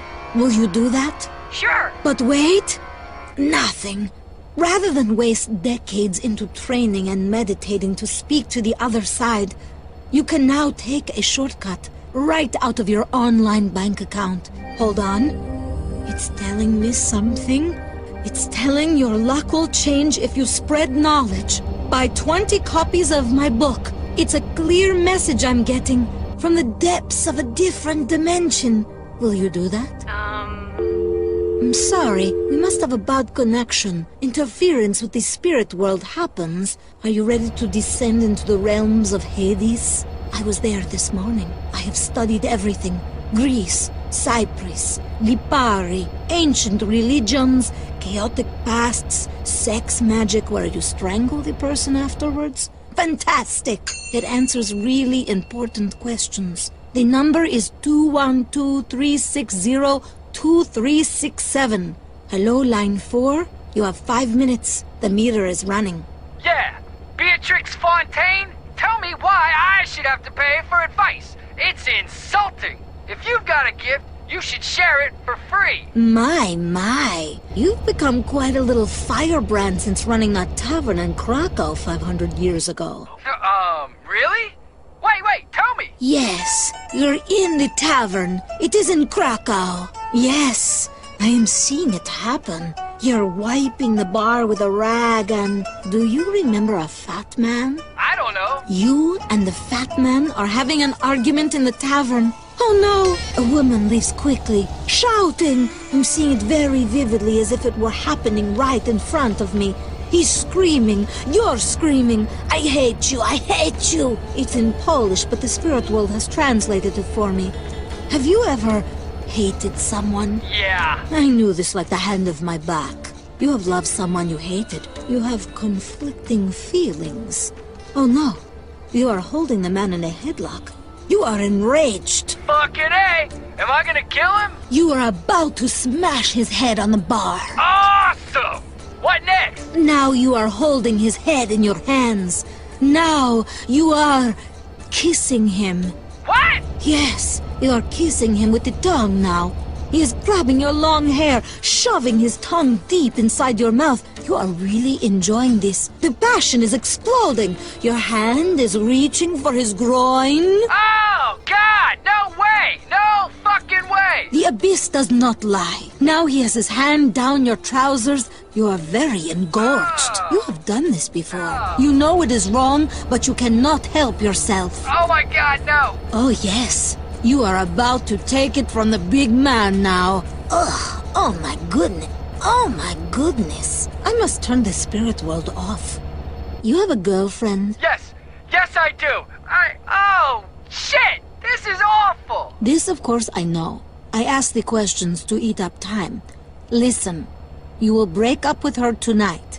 Tell her about the fat man, and the tavern, and the passion, and his enormous hog 500 years ago. Tell her all of this is true. And if she no believe, tell her to call Beatrix Fontaine. Your time is up. The cosmic wind has blown you back into the moat, where you swim in sewage of the time stream, yes? The mouth is a graveyard for many animals, and their spirits sometimes want to talk. But if you want to talk, you need a credit card to talk. Hello, darling. Wow! You know my name! Of course, dearie.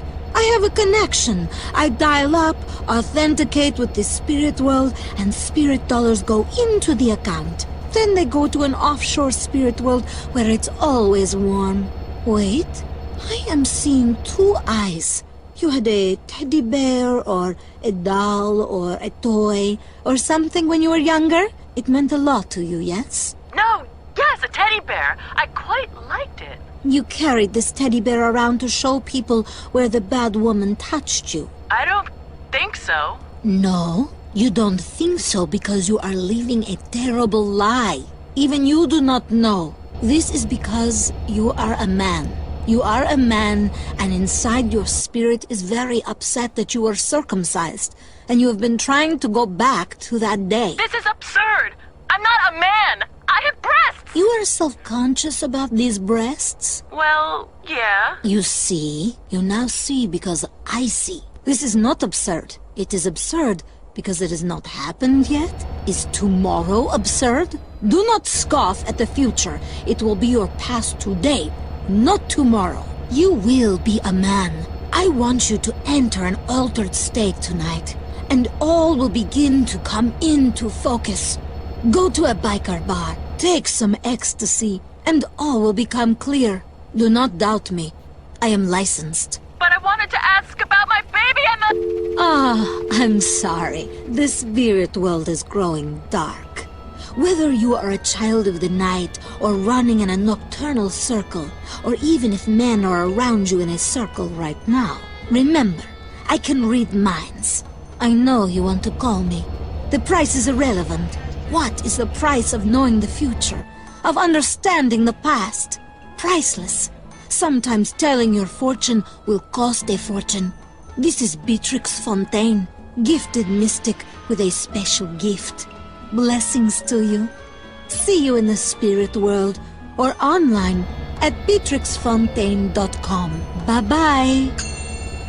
He started as an intern on Vice City's V-Rock, then a full-time DJ before turning to Los Santos-based Entertaining America, and then Chatterbox. Now, after being forced out of town by overzealous regulators upset about payola scandals, drug problems, and continued accusations of sexual deviancy, he is back. Laszlo on Integrity 2.0. All right, Liberty City, you're in for a surprise. It's the Laszlo Show here on Integrity. I'm out on the streets. You got too comfortable, Liberty City, you know? Like you're at a dance club and you're having a bit of fun with one of the ladies and you stick your hand down a stripper's panties, you know, and you discover a pair of balls. Well, guess what, baby? The bitch is back. But I'm not a bitch. I'm a man. You know, walking the streets of Liberty City, you always see a film crew doing some shitty TV show or movie, you know, screws up traffic. Like here, this film crew has blocked off this entire street in Liberty City. Now, I know from my brief period as a fluffer that the best thing about these film shoots is the craft services table. Being famous means that you need a buffet that follows you wherever you go, you know, and you have a special portable toilet if you're too fat to fit in a hotel bathroom. I mean, God. So let's just walk over here to the craft services table. Oh, awesome. Snake a couple of sandwiches. Hey, what are you doing? Hey, slow down, Neanderthal. Can't you see I'm doing a radio show here, huh? Live, you know. I'm here to interview the star of this whatever you're shooting. It's a music video, dumbass. That's the lead singer standing right next to you? This is awesome. Oh, thanks, mate.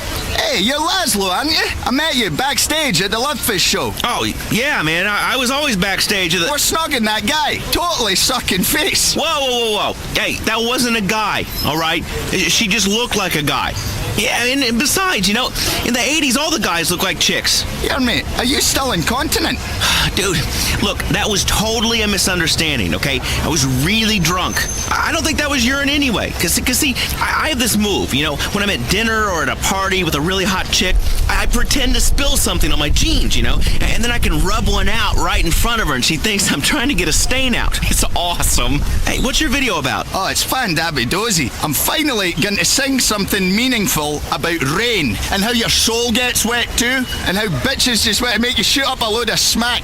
You know, a song that you can sing to your bird right before you go off in a bender and batter her stupid. Sounds brilliant. Yeah, I don't think anybody's ever gone with the rain angle. Good vibe for a video. You see, there are celebrities on the streets of Liberty City. You can bump into them anytime.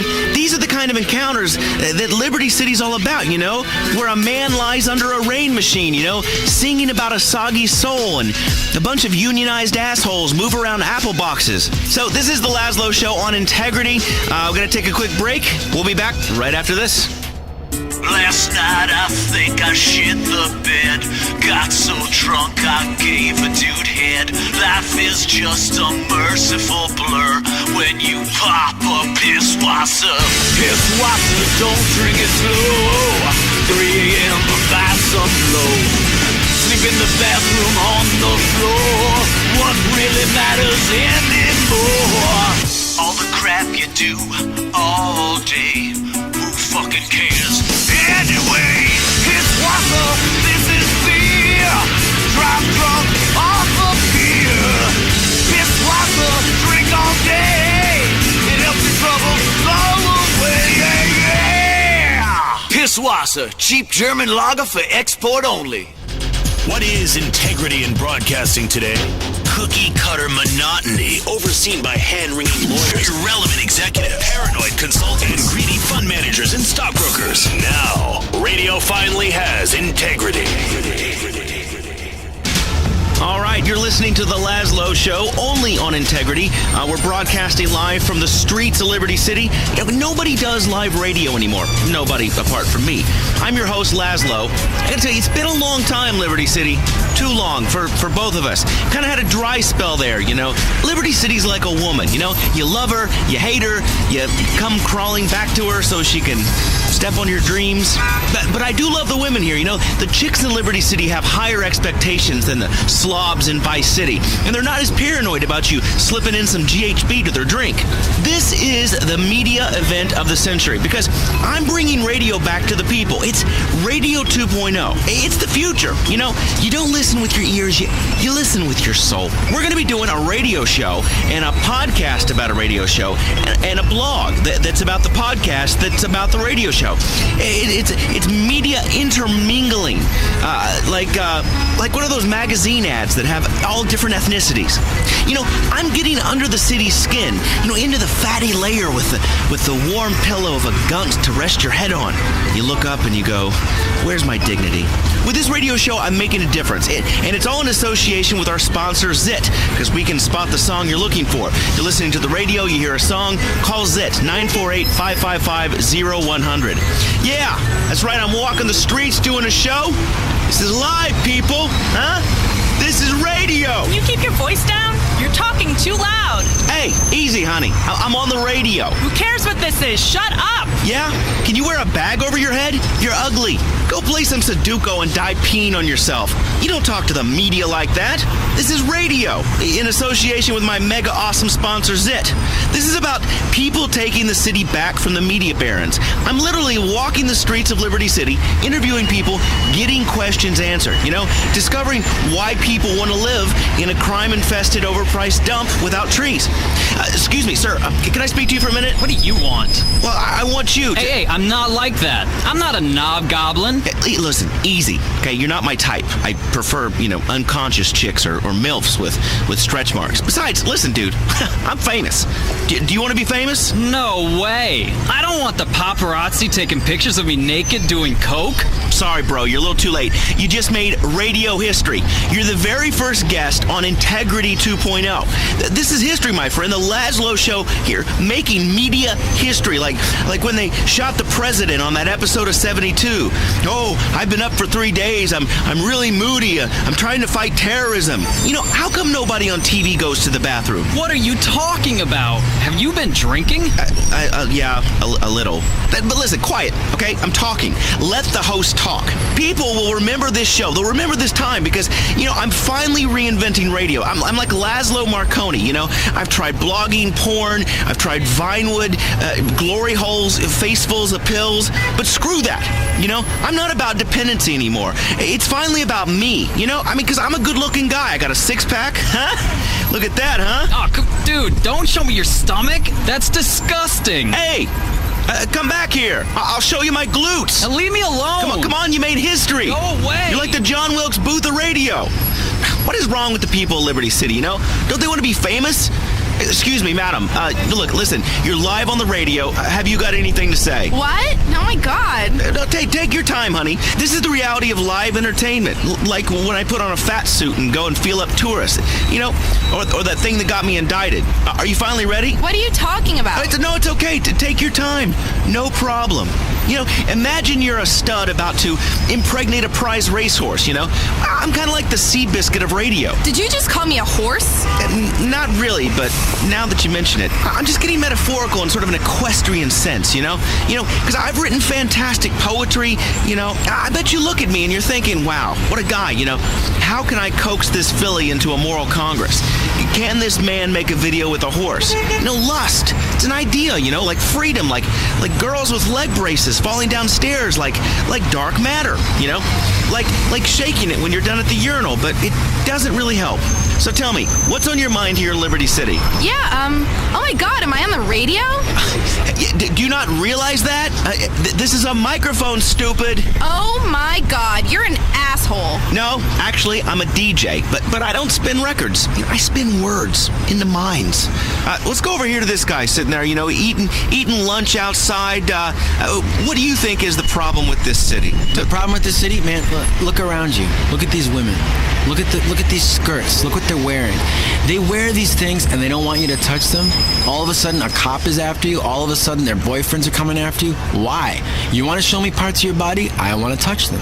Let me touch them and I'll go away. I don't want to have babies with you. I just want to touch for a little while. Is that a crime? Actually, sort of, yeah. Yeah, you can't just go grabbing women's buttocks. What about lightly? No. Hey, we're people too. We're part of society. And all we're doing is we're just grabbing for a little while and letting go. Yeah. Nipples, necks, buttocks. Okay. Thighs. I gotcha. Okay. Front. Listen, give back, me the microphone back. feet. Listen, I agree with you. I mean, fashion's in big trouble in this city. You know, women sometimes, like you say, are so attractive you can't help but bite them. Yeah. And then there's other women that are wearing like those lime green and orange rubber clog sandals. Ugh. I mean, you know, women are wearing tit curtains now that make them look pregnant. I mean, you know, men wearing women's jeans. I mean, you get in trouble for hanging outside a women's clinic now to cruise on chicks. You get in trouble for that? God. What happened to freedom in this city, you know? I mean, the mayor's shutting down the porn stores, you know, banning smoking and trying to outlaw fun. But there's more places you can go, man. You can find some more places to find women. Like schools. Could you really not rub your junk Why not? and talk about Why not? Let me just do it for a little while. Dude, listen. Schools. Stop. Listen, dude. Okay, just finish up. I don't want to be... There we go. I just don't want to... There we go. I just don't want to be... That's it. That's all I wanted to do, and there it is. Okay. I wouldn't want to give you blue balls on my radio show. You know? What a day. I mean, I'm talking about the glory days in life, you know? I mean, if you think back to when 16-year-olds could drink and listen to metal music, you know, and you could smoke in bars, you could get into high-speed accidents, and you could go, dude, I lost my right arm, and your friends would say, dude, who cares, you can drum. Totally. You know? I mean, it's like... You could do it with your sister. Dude, shut up. I'm trying to do a fucking radio show here. You know, I mean, things were so much simpler before I got divorced, you know? But this really isn't about me. It's about you, the people in the streets, this guy rubbing his junk, you know? I mean, it's about a revolution, you know? Anyway, this is Radio 2.0. It's an association with Zit, you know, because nobody's been this edgy or even stupid to take on the media, you know? This is the #1 media investment of our time. You go out, you talk to the real people of Liberty City, you know, and then you've got everything set up, and then the fucking assholes at the Bank of Liberty deny your loan the day that the rent on your studio. Oh, dude, they're the worst. So, you know the little plastic window thing? I put my junk right through the little hole in the window. You know, my life's an amusement ride, and it needs to be on the radio because You know, in life, it's like you wait in line all day for this ride called life. You sweat, you hate yourself, and then it's over in 45 seconds. And she looks at you, she says, you know, I have to go. And she sort of leaves the room awkwardly. And you just wish that once you could share a bed with someone who wouldn't get creeped out by the pictures of my ex-wife on the nightstand. I gotta take a break. Improvisational rhythm has come to Star Junction. It's a rhythmic music art performance extravaganza. It's the new performance rhythm sensation. Banging trash can lids for an hour. Critics say it's astonishing. Astonishing what people from out of town will pay to see. It's a story told by men and women fighting with brooms, tap dancing with sanitation materials, and a lot of heart. Hear them make music out of trash can lids, matchboxes, windows, pregnancy tests. Fuck me. A homeless man. And their own bodies. Get the rhythm of the night. Get the beat of the urban drum. Get access to an incredible merchandise purchasing opportunity, including incredible soundtracks and t-shirts, so you can live the rhythm 24/7. Banging trash can lids for an hour. Tickets on sale now. In a town where radio stations flip formats every 3 months, here's another station you'll miss if you blink. Integrity 2.0. All right, you're back. It's the Laszlo Show on Integrity. Integrity is the name of the station. I'm out here walking the streets of Liberty City, doing a live radio show, meeting the real citizens of the city, you know, getting urban, you know, like a music video. And I'm in slow-mo, and you know, there's just girls dancing around me. Excuse me, young man. Do you want to be on the radio? Young man? You trapped in the 70s? Nobody says young man. What else are you gonna say? Fresh? Look, whatever, homeboy. Listen, tell me what the kids are into. Yeah, 'cause I gotta connect with the kids. You know, not my private parts, you know, but that's for online. But what are you out doing? Yo, I'm delivering weed. But you're only like 13. Exactly. I won't go to prison. That's what my cousin told me. We work for FlyHighPizzaPie.com. You want to smoke? It's good shit. I got Purple Goat, Widow's Laughter, Blueberry Nightmare, Amsterdam Amnesia, and some hydroponic nun's vagina. It's all good. It's good shit. Blow your head off. Only $600 a quarter. Damn. And the city is some overpriced shit. Look, I don't need fancy brand names for reefer. Commercialism is destroying the grit of this city. You know, when you could catch an STD from a him, her, you know? Look at Star Junction. People singing to each other and fisting puppets instead of having gunfights and just shooting horse. Get out of here. You know, this show is not going to be like the one I did at that radio station in buttfuck nowhere. I spent the last few years of my life in a gin martini getting shafted by the cruel fates of slow career suicide. The city makes you angry. Makes you want to rip a fool's head off. You know, bite people on the cheek for talking on the fucking mobile phone on the train. You know, bite people walking too slow up the stairs of the subway. You know, bite people that are more successful than me. It's like I'm radioactive. Why can't I have a girl half my age like all my friends that are in the media? Huh? Someone young and dumb? You know, I've taken a lot of risks, just like this. You know, I'm back. They say you can't keep a good guy down. You, sir, can you keep a good guy down? Sure, but I don't want to go down, man. You can go down on me. Whoa, yeah, easy fella. You know, I'm a raging heterosexual. Ask my ex-wife. That's why they call me Jackrabbit Jones. What is wrong with this place? God, you people are freaks. Hey, asshole, I'm not a freak. Right, whatever. You know, there may be a lot of freaks in Liberty City, but the biggest freak in town is back. Me. Excuse me, ma'am. My name's Laszlo. Am I the biggest freak you've ever met? Are you kidding? You should meet my husband. He wears my underwear when he thinks I'm out of the house. Hey, there's nothing wrong with that, you know? I mean, I've worn panties. Damn, you got some problems, son. Hey, it's not weird if a chick asks you to do it. You know, then it's hot. Listen, I'm kind of divorced. No wonder. You gotta be a man, Laszlo. Yeah?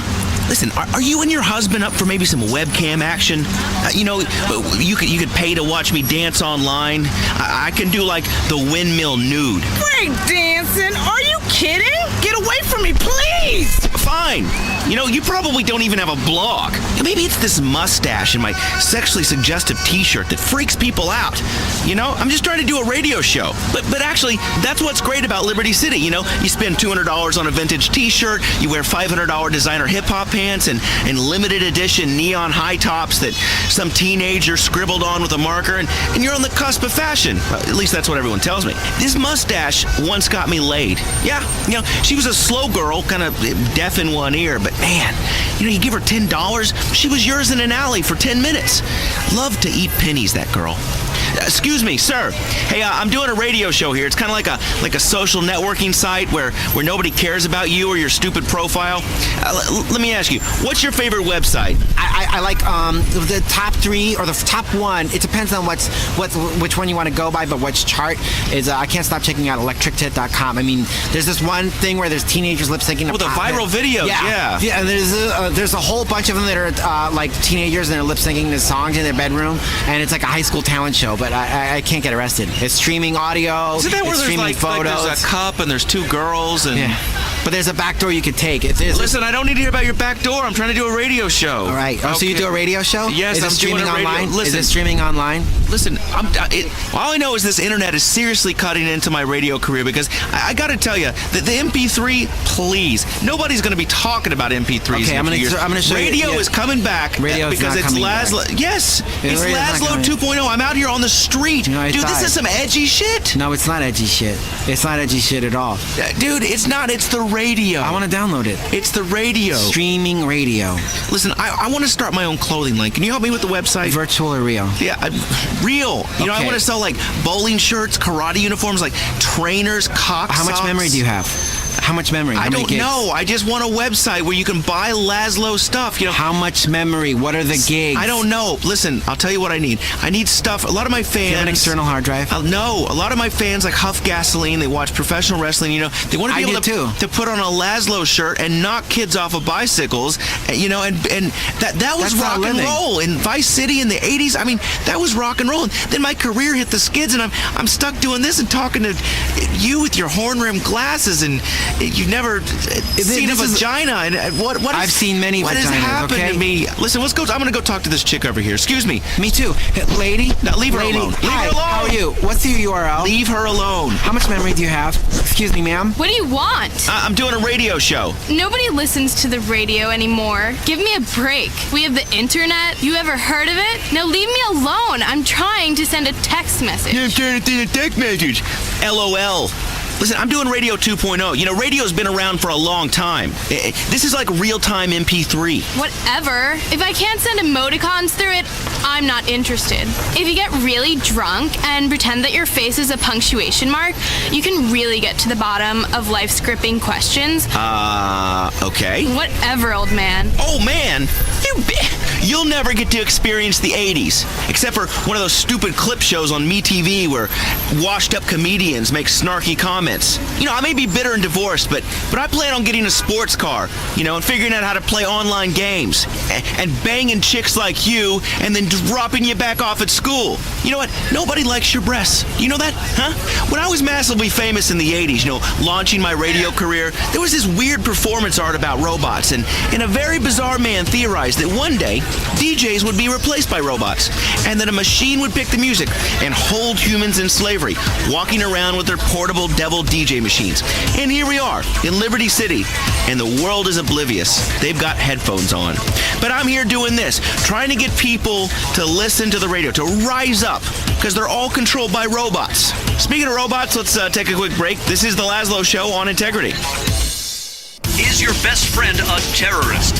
Find out tonight. Weasel News, the news Liberty City trusts. What do terror, porn, and candy have in common? We've got live coverage. The loss and mourning continues after last year's Liberty City Air Show went hideously awry. We'll loop the same footage over and over next. And Weasel Chopper 4. Ethnics are at it again. If someone's in trouble or on fire, the Weasel News Chopper is there on top of the action. Are you riding the train with a terrorist? What do celebrity vaginas look like? Weasel News is on the scene. We call it News. Your team for the war on terror, the weather, and sports. Weasel News. He's getting older, but not wiser. It's Laszlo on Integrity 2.0. Get your hot dog here. All right, you're listening to Laszlo 2.0. You know, it's called Integrity because it's, you know, sort of about me, you know, like how I'm gonna someday be a millionaire in blue jeans and, you know, with a guitar kind of slung over my back, singing about the struggles of being a blue collar guy. Because, you know, this show's about everybody, not just the people with money, you know. But like this guy, here's a working class guy on the street food kind of vendor guy. Hey, how much does a hot dog cost, guy? You got a radio show? Yeah, you're on the radio. Tell us about how you live, like piled 18 high, just to make it in Liberty City. Oh, first let me say hi to everybody. Juanita, how are you? How you doing? My friend Paul, he lives uptown. Hi, hello. I'm doing good, selling hot dogs. I want to say hi to my kids. Oh my I want to say hi God. to everybody. People just breed like rabbits. Listen, just give me the hot dog. And I want to say hi also to my friend Paulito. I want to say hi to the guys over at the Delicatessen. They're always so nice to me. Why are you why are you people so friendly? Who's people? What do you mean people. Where are you from? I'm from Central America. Hello. I'm sorry. I'm stupefied. I can't really understand what you're saying. Could you? You're stupid? No, you got to work on the English a little. You're bit. stupid. Hey, you know what, man? You have to work on the English. We're a team, right? We're a comedy team. No, we're not a team. I am a radio genius, and you are. So I'm trying to expose the daily. So this is sort of like a radio documentary. Like I'm exposing, you know how shitty your life is, and how your father looked down on you one day in whatever dusty shithole town you were in, and said, "Son, someday you'll be huffing car fumes on a shitty street corner, selling food poisoning to celebrities like Laszlo." Hey, guy, you think your father's proud of you? Come on, man. Well, I mean, my father was, you know, kind of strangely silent my whole childhood, which kind of explains a lot. But listen, dude, I'm trying to bring the media back to the people on the street corner, you know, on the radio, because I thought to myself, Laszlo, get back to what you know. Get back to entertaining people, you know, sleeping with groupies and in broom cupboards and on yoga mats, you know. What is this, 1969? No. And also, listen, guy, that's your name is Laszlo? Yes. You make fun of me and your name is Laszlo? That's a clown name. That's a stupid clown. Listen, I'm not a clown. Dude, I've been around. Yeah, I used to do been around? coke off of toilet seats. You know, I took payola. You know, I got paid to make nasty comments about people. And everybody said I was really funny and that I was a great guy, you know. And deep down, don't you feel like you have a deep, dark secret you can't admit? And the hell starts kind of rising up again inside, and the lying and the deceit. And, you know, and you look at your best friend, and even though he's a guy, you know, you just wonder, what if? Yeah, okay. And you know, and I mean... But I don't go spilling it on the streets like this to a hot dog guy, right? I know this is quite a struggle, being a hot dog vendor, living 18 people to one of those tiny rooms and having to wire money back to shithole wherever the fuck you're from. Guy, I understand. I'm from the Midwest. Hey, listen, guy, you don't know my story, all right? Yeah. My mother raised me, and my grandmother raised me. Right. But we would wake up every day, and we had no money. We had no water. Do you know what we use for water? Urine. I don't know. What? Tears. Tears. Okay? The tears of my family. That's what we had to drink because we had no money. So you would milk your grandmother like she's some kind of tear cow. You don't understand our culture, man. No, I don't. I see it on the television. You win all the fucking shitty singer competitions on TV because, we've got passion. Well, guess what I've got? You know what we have? I've got a convertible. Please, hippie. Hippie? Yes, hippie. Dude, you're a real prick. You're on the street selling food poisoning. You're gonna listen, these are good hot dogs, okay? Shut up. No. Listen, you shut up. Dude, why don't I shove your fucking stupid face in the hot dog water, huh? How would you like that? Let me give you a little bit of American history, okay? To people like you. Let me grab the back of your fucking head and shove your stupid face into the fucking hot dog water. I am a fucking celebrity on the edge, and please don't do that. How do you like American now, motherfucker? Yeah! That's right. God, I feel alive again, you know, like a man when you just grab the back of the head of another man and you just shove it right where you want it to go. Yeah, that'll teach him. I'm a man. Yo, you're an asshole. Hey, pipe down up there. Go back to beating up your fat wife. You better shut up. I'll come down and beat the shit out of you. Hey, you know what? I think I'm just gonna get a couple blocks away from here. God, Why are the street vendors in this town such assholes, man? All right, this is Laszlo Show on Integrity. It's in association with Zit, my sponsor. Speaking of foreigners, if we're going to get to the underbelly of the city, we should take a cab ride. Excuse me, taxi. Yeah, take me to Frankfurt and Jade, near Star Junction, please. So, riding in a cab, it's a serious Liberty City experience, because these people drive for like 18 hours straight and pee in soda bottles. And then they talk to their friends on cell phones in Jackfuckistan or wherever they're from and toss off. But the immigrants, they bring the city alive. They've been the stockbrokers. But, people say, Laszlo, are these people... Yo, Laszlo? You're kidding me. I remember you. You used to be on the radio. You were so funny. Yeah, thanks. Yeah, man, I was on Chatterbox, and I'm coming back. I'm on the air now. You were funny for a while, but what happened to you?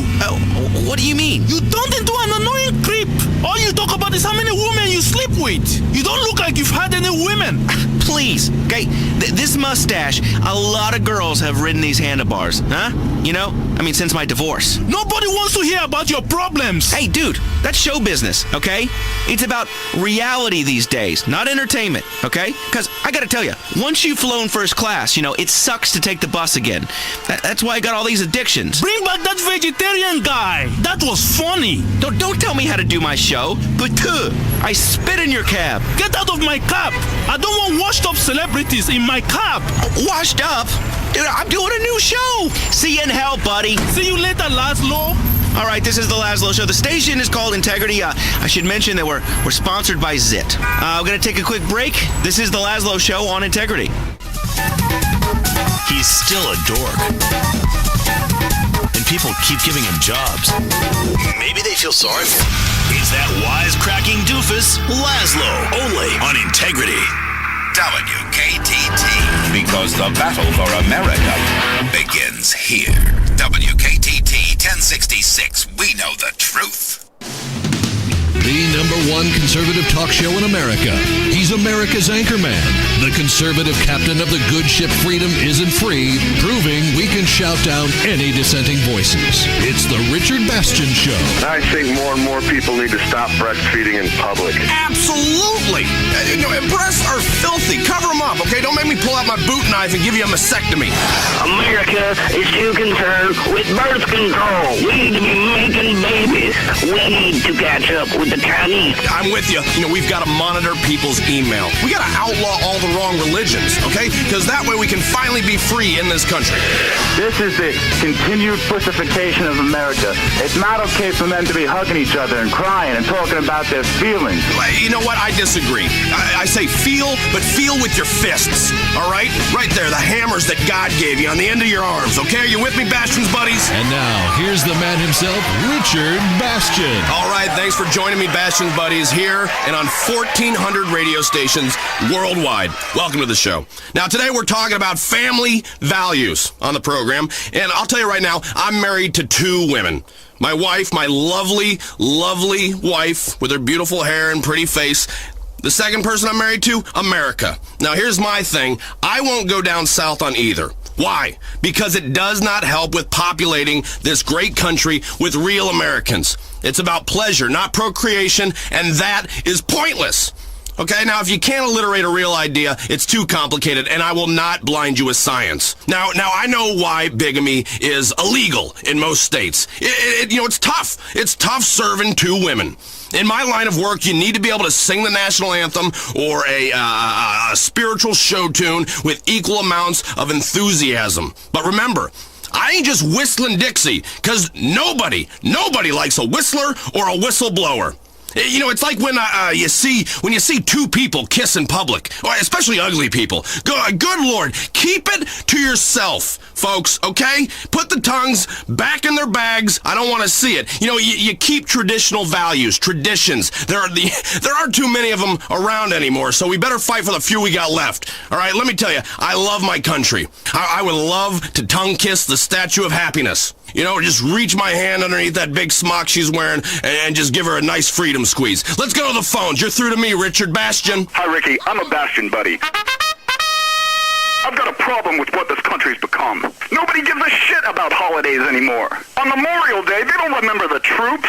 They're They're shit-faced on pills and vodka at a sofa sale at the mall. And July 4th, they just want to get drunk for 3 days straight and blow shit up. What's wrong with slaughtering the British like we used to? What are you talking about? There are a lot of great traditions left, like hating open-minded liberals and spreading unsubstantiated slurs about them. Okay? Now on Independence Day, I like to find a nice Indian casino and celebrate by trying to steal their shit again. That's what I'm into. Traditional values. Kim, on line 2. You know what really concerns me about America? The educational system. First of all, the liberals are making our children learn things like geography. Who cares where the terrorists come from? If our children know about other countries, there's less time spent teaching them about American superiority. You don't need geography to kill terrorists. If I had all the time in the world that I've wasted on explaining things to women. Here, let me explain something to you, all right? Public education is another lie. Okay, you see it in the bunk they're teaching as science. Now, science is good when it teaches you how to turn a million ungrateful foreigners into glass. That I'm giving a thumbs up to, okay? That's a great discovery. But don't tell me that anything that I do causes a problem. I don't want to hear that, because you're the problem. You know why? Because this is the land of the free, not the land of the free lunches for minorities, okay? I don't care if they are the ones serving it. They shouldn't get it for free. Okay, we've got a live terror sighting. Hello, you're on the Richard Bastion Show. Yeah, I'm on the train, and I see a guy who's a terrorist. This guy's really suspicious. Okay, good. What's he doing? He's sitting there reading some religious shit. Okay, now how can you tell this shit's religious? What is it? What's going on with it? I'm sure it is. It's in a different fucking language. It's Spanish or something. Well, that is a sure sign. Okay, now what you're sitting across from right there is Al Conqueso. They're Spanish terrorists, the worst kind. Okay, they're already infiltrated into all our shitty jobs. You see them outside, at various hardware stores waiting to just the next strike, okay? They're the most dangerous of all. I cannot stress that enough. Now you know what you have to do, don't you? I sure do. I'm armed 24/7. We're on a train. There's kids everywhere. Time to let fly with some bullets and see what this bastard is all about. Dude, thanks a lot, Richard. Eat lead, you El Conqueso motherfucker. That's great. Perfect. Now that is a true American. I just want to give that man a heart stopper from Burger Shot, shove a slice of apple pie up his ass, and salute that guy. That son of a gun loves America. You see, Bastion's buddies, we're everywhere, and we're all about keeping this country safe. Next caller. You're always going on and on about Homeland Security and executing slow people. But I don't really care about the issues. I've got a lot of guns and a pretty impressive penis. Well, I think that's all you really need. That's the dream the liberal media is taking away from us. Now you got to trust me here. I've been fined a lot for talking about the size of my penis. It is closely shaped to a tennis ball container. I'm just going to leave it at that. All right? Now, you take the Liberty Tree. Now, this is a newspaper giving aid to terrorists by reporting on unconstitutional activities by the government. Okay? I don't want to know what the government's doing. They're doing it right. That's all I need to know. They're doing it, and they're doing it right. Sometimes you have to go outside the law to catch a bad guy. Okay? You see it in movies all the time. What further proof do you need? Go on to the phones. Yeah, I want to talk about that guy's penis. It sounds awesome. No. Next caller. Hey, this is Mike Meeples, and I'll tell you what's wrong with America, man. Stupid people. Mm-hmm, yeah, it is a problem. In old America, the America I fell in love with, we dealt with stupid people very discreetly. Okay? Now I don't know if it's something in the water or the lack of separate water fountains, but it's like a plague has taken over. I've had it with the homosexual agenda. No, thank you. Leave us the hell alone. And with that, we're out of time. We'll see you next time on the Richard Bastion Show. I'm a happy homemaker and child rearer when I'm not blowing the postman. But having 2 kids can be exhausting, even with an illegal immigrant doing all the real work. I found myself getting frigid and snappy with my husband, and soon my marriage was in trouble. Then I realized what the problem was. All the energy I should have been devoting to my husband and kids was being wasted on walking. Now I walk no more with the Relax Power X motorized scooter from Ambulate. Moms, the Relax Power X motorized scooter from Ambulate lets you move further and faster and save energy for what really matters, protecting your family's health. You'll move quicker and have a lot more energy for the important things like shopping, burying relatives, or attending court hearings. Motorized scooters aren't just for disabled or obese people. Ambulate has a 500-pound weight capacity, so you have room to grow. Ask your doctor about having your insurance or the American taxpayer purchase you a Relax Power X motorized scooter. Take the weight off your feet. WKTT, because in the war on terror, it's kill or be killed. WKTT 1066. Justice is a game, just like a game where you play doctor and the other boy takes advantage of you and you block it out for years. It takes money to play the game right. And if you run out of money, you run out of justice and straight into therapy. In this court, I am the law. I'm Judge Grady, and this is Just or Unjust. The scripted drama of a court show. But I'm the mother of his son. That doesn't mean he can't get some on the side. The injustice of an American courtroom. Somebody give me head and I'll waive the charge. The tension of a desperate network trying to stave off its own self-imposed death rattle by making a mockery of our justice system. But he put me in a wheelchair, and I've got to save the world in the next half hour, including commercials. I'm tired of your fake sob stories. How am I supposed to believe you lost your legs? Now wheel on out of here, Lieutenant, before I push you down the stairs myself. All packed together with the incredible excitement of a game show. Okay, you have 10 seconds to tell the truth or you'll be set on fire. This isn't fair! Welcome to American Justice, lady. This is Just or Unjust with Judge Grady. It's the hard world of radio justice. Real plaintiffs and defendants in a radio court of law. Today, we've got Allen versus Davis, case 465. Okay, I've read your opening statements. Let's get going. Before me is LeVar Davis and Angela Allen. You two used to be in a relationship. And Miss Allen is suing you for $5,000 to fix damages to her car you did with a baseball bat? Mr. Davis, can you explain yourself? Your Honor, that female is crazy. Yeah. Sounds like the truth to me. Court is adjourned. Hey, you're not even gonna hear my side of it? Oh, well, shit. We got some time to kill. Why not? Approach the bench, Miss Allen. Okay, yes, Your Honor. Now sit on my lap. Okay. There. Isn't that better? Now tell me what happened to you, baby, while I stroke your back. Well, I was together with LeVar for a year, and he started acting real crazy. Hey, what are you doing? Oh, shh, woman, shh, calm down. I'm soothing you. It's part of the legal process. Now, Mr. Davis. Yes, Judge Grady. I mean, we were together for a while. She was fine. She carries herself well. She's got big if you know what I mean. She sure does. I'm feeling them right now. Hold still, girl. But she's evil and a cheater. She scratched my brand new truck. I needed a truck because I'm an accountant. Is that so? You scratched his truck? His new accountancy truck? The kind of truck a man who works in an office buys so he can feel like a man again? What kind of woman scratches a man's truck? That's his manhood you're scratching. The very essence of his masculinity. He sits outside my house all times of the night. He's out there in the morning watching me. I go to the store, he's peering at me through Sprunk bottles on aisle 7. I'm not a stalker, Your Honor. Not after my last conviction. I'm just trying to get some information. These are fact-finding missions. What kind of information? Like who she's screwing so I can kill him. You see, Your Honor? He's psychotic. Hey, why are you touching my hair? It sure is lovely.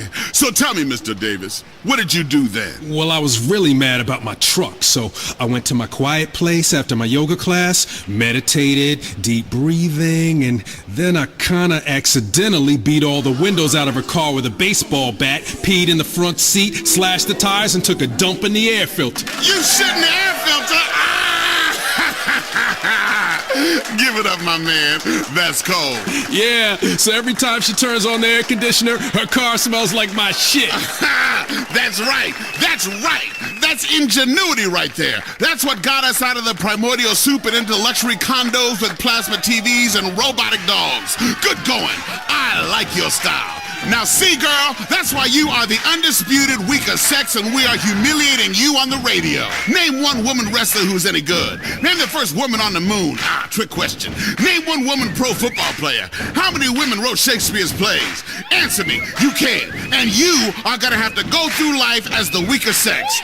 I mean, tell me, girl, did you deserve all this? No, I mean, he owes me. He's got a good job, and I had his child. You two have a baby? Yes, Your Honor, we did, but I tried to do the right thing and push her down the stairs, like you recommended on one of your shows. But she had it anyway, and then I tried to sell it on the internet. Good deal. Miss Allen? He acted like he isn't the father. I had to do everything on my own. I didn't sleep for 6 months. You're a terrible mother. I can tell by listening to you. But I love my son. When I met her, I was 24. She said she was 23, but she was really 13. No, I didn't. I told you I was 13. Well, they sound alike. You told me it was okay because you were from South Carolina. How do I know it's my baby anyhow? The DNA test says so. What is DNA? I've never seen it, and I'm an accountant. How are you going to believe in something you can't see? I can't see the wind. Ain't that the truth? I ain't never seen DNA or stem cell, or a law degree for that matter. I'm gonna have to retire to my quarters and think about this. Judge Grady has taken Miss Allen back to his quarters to discuss his decision. Let's talk to a few people in the courtroom audience. Sir, what do you think? Who's in the right here? He really has a lot of explaining to do. He pushed her down the stairs. That's no way to get rid of a girlfriend. And what about you, ma'am? I'm gonna try that thing with the air filter. We'll be back after this on Just or Unjust. WKTT. Because I love my country, and if you don't, fuck you and your fat wife. WKTT 1066. Talk radio for people who are always right. We're back on Just or Unjust with a case of the scratch truck and the underage fuck. Judge Grady is back in the courtroom with his decision.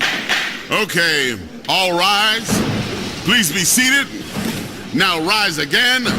Now get down. Hear ye. Yeah, that's right. This portion of Just or Unjust is brought to you by America's Next Top Hooker on CNT.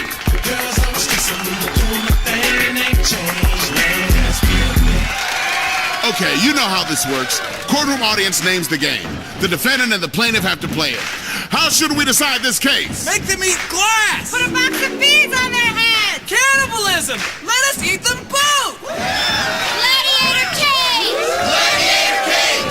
Gladiator cage! Gladiator cage! Okay, we haven't had this one in a while. Both of you step into the cage. Okay, on the floor, you will find a sword, a mace, a flail, a hammer, and 2 tridents. Choose your weapon. Okay, now are you ready? Yes. Release the lion! Hey! What the fuck?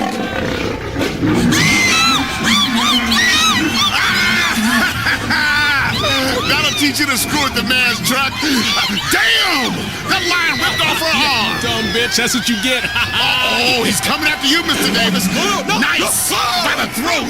That's what you get for hooking up with a young girl and stalking her in the supermarket. Let this be a lesson to you all. 2 wrongs don't make a right. Damn, I love justice. What did we learn today? We learned that passion can be your undoing, that sensationalist shows like this, celebrity worship, ignoring politics, it feels good. Like I just wake up each morning and wrap my big hands around the American dream and choke the life out of it. Now, studio audience, when the lion is done, you guys can go in and eat the rest. Let's see what our studio audience thinks. Sir, was that justice? Sure was. I mean, man, when a couple don't get on, rather than a messy separation, what Judge Grady gave us today was 2 people being messily separated by lions. That shit was dope. And you, madam? Wow, I knew it. Tastes just like chicken. Great. Just or Unjust. See you next time on Just or Unjust. Hello. Ancient people sought meaning in the stars, and you do too. The stars tell you when to hunt, when to harvest, when to make war, or when to drown your children in the bathtub. Hi, this is Beatrix Fontaine, mystic, psychic, surfer of the spiritual realm, and successful syndicated radio host. We are all on a cosmic carousel, and your horse is going up and down until the ride is over and the scary man yells at you to get off. But you still have to pay. This is the lesson for life. Call me now, 212-360-2367. I will give you a personalized automated reading. Find out if you are going to die, or make love, or die making love with a horse. Call me today. Your future depends on it, dearie. Oh, my God! Oh, mercy! Man, I'm so excited I could pee! The Ventura's Poker Challenge! These athletes are incredible! Man, watching other people play cards is so exciting! You know, I have a small pair, but I talk a good game. Hey, that's what it's all about. That and smoking and drinking yourself into an early grave. The Ventura's Poker Challenge! Only on Weasel. Don't miss it. WKTT. Because foreigners don't bathe as often as we do. Celebrities are what matters in America, and we watch their every move. It's time for Fizz. It's Fizz time, everybody! The celebrity show that puts the lobotomy back on the cultural agenda. I'm Jane Labrador, and I'm joined as ever by Marcel Lemieux and Jeffron James. And boy, have we got a freshly stuffed show for you today. That's right. Lie on your stomach and bite your pillow, America. Let's find out what's happening in this crazy world of unceasing celebrity banality. Let's get down and dirty. Dragon Brain. The movie build is more CGI, less story, is sending America dragon crazy. Now, here is a movie only fat trolls from the suburbs could enjoy. A bunch of pale, inbred, religious wackos running around in leather clothing, hitting each other with pointy sticks. What are you talking about? It's fantastic. I can't wait till it comes out in high def so you can see every tear in his tunic as the orcs try to mate with Lord Absentinos. We wanted to speak to the star of the show, Clive Letter, but unfortunately, his publicist says his penchant for DWIs has him very busy pretending to console the family of the father he killed. Instead, we've got Dragon Brain child star Christopher Tibbets, who played William of Mamory in the film. Here's a piece. Lord Absentinos, I've never even touched a girl's bottom. Your sword is enormous. That's powerful stuff. Thanks. I really learned a lot while doing this film. I learned how to be a self-absorbed and materialistic prick, and the director taught me how to roll a joint. Christopher, your life must be really exciting right now. Just starting to figure out if you like girls or boys. Oh, it is. I've got a bunch of new Vinewood friends, and I get to wear sunglasses indoors. Plus, I've started doing coke. What is your favorite memory from the set of Dragon Brain? Oh, it was great. Between takes, Armin McBardvine, who played the wizard, he'd take me back to his trailer. He performed spells on his trousers and made them grow. He is so cute. I could just eat him up. Yeah, eat him up, because there's nothing more appetizing than a tween with a drug problem and a massive ego. What a dick. Also, we spoke with Magellan. Now, you may remember Magellan from the 80s. His European synth rock was very popular for a while, and now he's planning a comeback. Good to see you, Magellan. I used to love your records. Why, of course you did. You're only a human being. And now you're making a comeback. Yeah, Magellan wants to set the record straight. It is time for everyone to accept the facts. Magellan has had an enormous influence on the music world. Before me, the records, they didn't spin. Really? Yeah, that is super, that is true. Magellan is force of nature. Like death, I invent the wave of rock. That is why I have lace glove. Meanwhile, in comedy news, our reporter Susan Retriever spent this morning getting tested for herpes. So instead, we all had an incredibly exciting conversation with top comedian Ricky Gervais, who was performing at Split Size to rave reviews. Hey, Ricky, I got a serious question. How come people from England never laugh? There's not many people go around in England just laughing because they enjoy it, because then they'd be mental. I mean, you see some people on the street just walking around laughing at nothing, but they also piss in their pants and punch pregnant women in the face. So it's, I mean... I saw a movie about England once. What was the movie? I don't know, but one man wore a leather hood and the other one cried a lot. Great. Well, at least you remember where you saw it. Good. You do jokes about fat people. Some fat people were going to protest your show. A lot of them didn't make it. A lot of them sort of stopped halfway and took their breath, and then some turned up with placards, but the placards looked tasty, so they were eaten. You mentioned in your act that while you're here, you've seen lots of commercials for the Relax Power X motorized scooter. Yeah, well, that shows a lot of ingenuity where they've, as opposed to trying to find ways to lose weight, they've found ways to cut walking out. But I'd suggest, on a motorised sort of bike, you've still got to do something. So what you want to do is get the pavements moving. So you can just literally fall out of bed, flat on your face, and a pavement can move you to the pizza shop, and he could liquidize that. Obviously, if you really want to rule out any movement chewing, he could actually inject it straight up your anus. You've said some nasty things about our best friends, the paparazzi. If they don't stalk people like you, we wouldn't have a job. Well, the paparazzi are doing a job, aren't they? They like to hide in trees and bushes and take photographs up famous people's dresses. And I'm not going to judge anyone. And if, most people were to hide in a tree taking pictures of topless women on a beach, they'd be arrested. But if you go, no, it's all right, it's for a newspaper, it's my job, they go, oh, go on then, spy on all the women you like, you're not a pervert, you're working for a newspaper. What shows do you like on American TV? I like America's Next Top Hooker, that's good. I like The Serrated Edge. That's just a show selling knives. Yeah, they're all different, aren't they? You can't have too many knives. What do you think about the tragic DWI arrest of Chloe Parker? She's gone through enough, hasn't she? She's going to jail now. She's had a hard life. She's suffered like Mandela, and now it's time for us to try and get her out and make her a leader. What a great interview! I just love British men. That's all we have time for. But remember, if a celeb shows their crack or smokes it, you'll find out first on Fizz.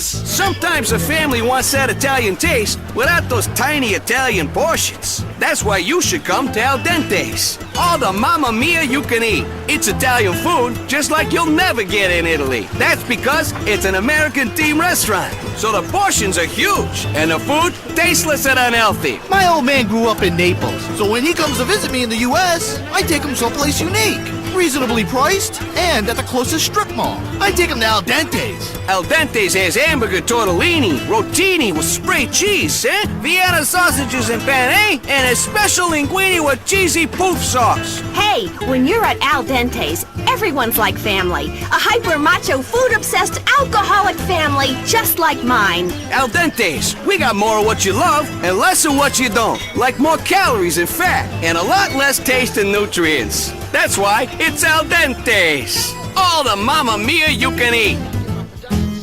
WKTT 1066. Because the family is under attack and it's time to fight back. Conservatives finally have a real voice on the radio. It's the Richard Bastion Show. This country's going to hell.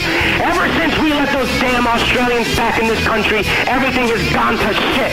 What the hell did we go to war with them for in the first place? I'll tell you why. We did it for freedom and for valuable munitions contracts. They're sick, degenerate folks known as furries that dress up in their cute little bunny suits with holes cut in them for their penises to stick out, and they pound each other's hiney's, making weird-ass animal noises. Yeah, but do you hear what public television has brought to America? Do you hear what's happened to the children? Hiney pounding. Saving America from itself. It's the Richard Bastion Show. All right, America, we're back. We're back here. Bastion's buddies salute. At ease. Today on the show, we're going to talk about why America is number one. Okay, without further ado, let's do what this show is all about and hit the phone lines. You're the people that make the show. All I do is make the money and spend it on facefuls of pharmaceuticals until I go deaf. Hello, caller. I just wanted to call in and say that I absolutely love the show. Well, I absolutely love that you think that, okay? Now you want to talk about what makes America number one, huh? We have a completely incompetent buffoon for a leader. We drive outrageously large, gas-guzzling Maibatsu monstrosities. I know. Isn't it? It's fantastic, isn't it? What we've been given from our forefathers is the freedom from thought. That, for my money, is real freedom. Knowing you're always right. That's real freedom. It's like life is a party that's never gonna end, and you're not hosting that party. You're just there so you can go take a dump on the coats. You can leave your beer bottle in the toilet if you want. It doesn't matter. It's not your house. Okay, we're just here to have a good time. Now this is unless we make a serious mistake in the election. Think about it. You can't expect someone with no backbone to police the world. And that's what these liberals don't seem to understand. It's very clear. Drinking is a sin. Laying is a sin. Fisting? That's a mortal sin. And the trannies, well, don't even get me started on the trannies. It's science run amok, okay? It's very confusing. I'm looking at a woman, I'm talking to a woman, I see the woman's penis, now I'm confused. I don't know what's going on. The government is turning into a confused transgender prostitute. I mean, it really is. They don't know who to serve. You feel terrible afterwards. You have an overwhelming feeling that everything in your life is horribly wrong. Yes, it feels good while you're doing it. Yes, you're making her feel good. But still, it's wrong. Julie on line 1. I'm totally with you, Richard. I feel like there's a full assault on our values. We need to prepare our own counter-assault. I mean, I'm a good person with good values. I think we should just go after anyone who doesn't agree with me or celebrate my holidays. Julie, you're totally right. I mean, the minority agenda, the midget agenda, yuck. Every idiot in this country has a damn agenda. What about my agenda? You know what that is? America. It is up to us, Bastion's buddies, to tell people what they can do. Because if not, they're going to live like heathens. Left to their own devices, they're going to eat their own shit. They're going to have sex with their daughters. We got to tell them what to do and what to listen to. Otherwise, we're going to be screwed. We're going to be screwed. We want order, America. Do you hear me? We want order. Well, I'm ready to take the Bastion's Buddies pledge. Okay, well then all you gotta do right now, Julie, I need you to raise your right hand. Okay, I'm getting another Buddies pledge. And it's abstinence. Okay, now what is that? It's doing nothing. Now you're good at doing nothing, right, Julie? Yeah, I'm totally frigid. That's great. Abstinence from sexual activity, it builds up hormones. Okay, listen to me. This is science. This is me using science for good. Abstinence builds up hormones. Abstaining for a long time produces a euphoric feeling. Okay? It is nature's antidepressant. Say it. I will not come onto men. Say it with me. I will not come onto men, and sodomy is a sin, even if I crave it. Okay, good. Now I take that pledge every morning. When I wake up, I look in the mirror, okay? After I get done doing my facial scrub, and then, I put some toner on my face. But after that, I say that pledge. It's great for strength and purity of our nation. There are no better ways to serve your country apart from one, and it involves taking out museums and inappropriate health facilities. If we're going to stay pure out there and focus on turning this country into an aggressive and limited access paradise, then listeners, you're going to need to start by avoiding romance novels, any machinery that vibrates, hand soap, baby oil, baby soap, hand oil, the internet, okay? Jumper cables, what are the trampolines? All right, trampolines, you get a young lady on a trampoline and her boobs start bouncing, or you get a well-endowed man and his package is bouncing all over. You're going to start thinking, well, there's more to life than shutting up, and that's not what is true. It's that simple. Next caller. What's wrong with this country? We don't have enough mascots. Okay, that is true. This is so true. Kids, the children of America, need to look up to people like Derek the Dodo, and not some liberal puppet on public television teaching you how to count. Okay, there's only 3 numbers I care about, and that is 3, 2, 1, launch. All right, that is what I like to hear right before we send a missile cock into some asshole country's mouth. All right. Now, if I need my kids to be taught tolerance, sometimes, which is a dirty word in my household, tolerance, but I'll tolerate them fighting. Okay? That is what I'll tolerate. I don't need them to learn about life from puppets. Okay? You don't learn anything from anybody that likes having a hand put up their ass. All right? The only puppet I like is the president. I have a great idea, and I've tried it at home. It works. I have 4 wonderful, darling babies. 4 babies! Well, you hear that, America? Another of Bastion's buddies making little soldiers to fight this culture war. That's great. My babies are cats. Wait, cats? I've named them after patriarchal influences. I'm drawing my inspiration from my kitties. Okay, nobody wants to hear about your stupid, useless pussies. God, what has happened to radio? I mean, to this city, to this world. I cannot wait to be judged, because I'm going to be okay. I already know that. I know that because I have secrets that I keep within me, okay? And if you keep them bottled inside of you, then you get to release them in heaven. Because right now on this earth, my secrets are the only thing that keep me on heaven's path. Now, most of you a lot of you are screwed, and rightfully so. Okay, we've gotten into the PC mode of like, well, we're all the same, we're all equal, man. Hey, women can do anything that men can do. Even have Adam's apples. Yeah, right? Yeah, sure. BS, okay? I don't shop uncontrollably, okay? If I bleed for 7 days, I die. Okay? I can drive a car for more than 30 minutes without hitting something. Okay, that's the difference. Next caller. First of all, I'd just like to say I love the show. It's great. You're doing a good job for this city. Thank you. I agree completely. Get to the point. Where the hell do these liberal fascists get off trying to censor pornography? Okay, now listen. Put your head up to your radio so I can vibrate some sense into that thick head of yours. We need to know who is reading and watching what in order to keep the terrorists out and protect our morality. That's all that's going on. I mean, mood-altering candles lead to heavy petting. Okay? Don't pet me. I don't want to be pet. All right? I'm not a cat. All right? Now, you know what I say? We're not even supposed to be having sex. No. Keep it out of my butt. All right, with the nonsense on TV in this country, like that liberal Jeremy St. Ives, filling women's heads with all these irrational expectations about masculinity. We're all going to be in trouble. Here, listen. My wife has never had one of those so-called female orgasms, and she's very, very happy. She works out a couple times a day with her trainer, and she's getting very, very good at tennis. Okay, now we have our faith. That's where our orgasms come from. That's where we get off from praying.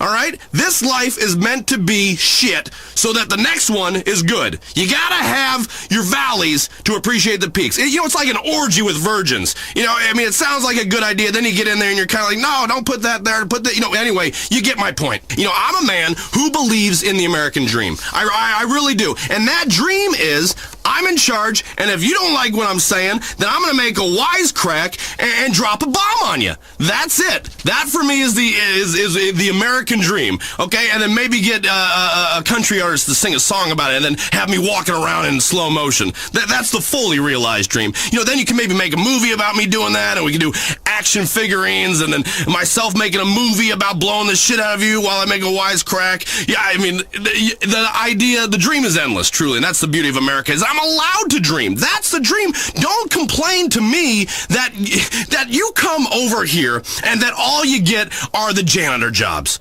Okay? Don't complain to me about that. Just pick up my shit and walk out of the room. Don't stand in here awkwardly. Don't try to make eye contact with me. Okay? Don't talk to me. Don't ask about the pictures of my kids. Okay? America, we don't want to pick up our trash. Okay? We don't want to do that, and we don't want to sweat.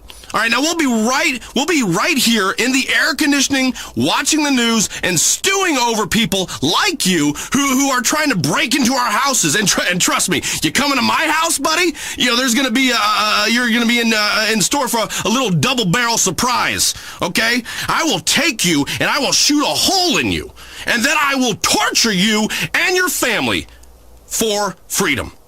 That's about all the time we have. Remember, Bastion's buddies, we are right. We will see you next time on The Richard Bastion Show. My God, she had blood all over her legs. The car was totaled, and she's sitting there, and she's still drinking.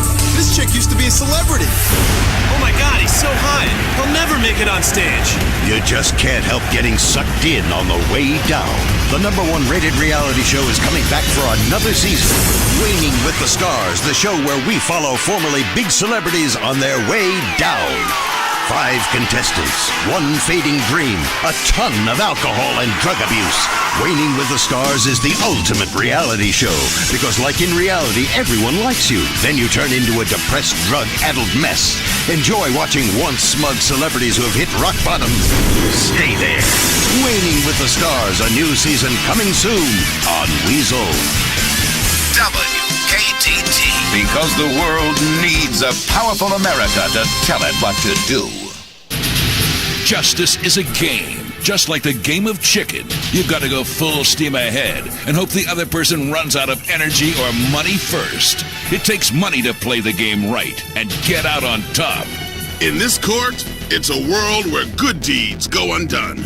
Morality is severely punished, and random luck can destroy your life. I'm Judge Grady, and this is Just or Unjust. The excitement of a court show. He kicked me in the stomach, Your Honor! The injustice of an American courtroom. I think the wetlands are overprotected anyway. I fine you $1 million for wasting the court's time, you activist scum. The tension of a desperate network television show. I don't care what your definition of sodomize is. I'm gonna show you mine. All packed together with the incredible excitement of a game show. Do you love money? Do you? Do you? Yes. Well then, unbutton that blouse. This is Just or Unjust. Real plaintiffs and defendants in a radio court of law. Okay, let's get on with this. Welcome to my courtroom. I'm Judge Grady. Let's get some justice. Right. Today, we've got Williams-Jones against Williams-Jones. Case number 453. Let's get going. I've already read your opening statements. Judge Grady, my name is Lori Williams-Jones. I've been married to my husband, Chuck, for 2 years, and all he does is play that wizard online game, Loot and Wank. He plays until 2 in the morning sometimes. When he comes to bed, he's all grabbing my ass and treating me like a troll, screaming, 2 damage, 2 damage. Check that ass in the air, troll. I'm about to get aggro. Can you help me, Judge? I love my husband, but I'm not an avatar. Look, you are an avatar. Let's get that straight. We all are. And the sooner people understand that, the better. The reason that your husband is in there looting and wanking and slinging his wizard junk around is because you got fat and stopped being sexy. I wouldn't even bang you. And I've done a lot of trolls in my time. Look at yourself, girl. Do something positive for yourself. Get some plastic surgery. Chuck, what have you got to say for yourself? My name is Chuck Williams-Jones. I think my wife is possessed by Satan. She doesn't refill the ice tray. She hates my parents. She stopped giving me head. She spends all my money and thinks she's doing me a massive fucking favor sending out Christmas cards. I mean, come on! Give me a break. They just raised postage again. Ain't nobody giving a shit about a Christmas card. Even the ones with a picture of your fucking dog. I don't need to see a picture of your fucking dog in a Santa hat. God damn you. Can you help my wife see what's up? Interesting. And the court notices that you have a hyphenated last name. Williams-Jones. Was that her idea? Yes, it was, Your Honor. I was born Chuck Williams. I went along with it because that's only fair, you know? I mean, I totally understand that comes from a time when women were considered property. Women are defective and misbegotten, but I don't own her. I would like to own a human being someday. I mean, like, you know, I could have me a young, nubile Filipino boy, and we could sit in my tropical hut and play games and decide who does what by playing hands-free, catch the quarter. What? Look what's happened to you. Why you gotta hyphenate? Why you gonna be half a man? She took away your manhood, she emasculated you good and proper. You got some bitch's name on half your shit. Do you pee sitting down?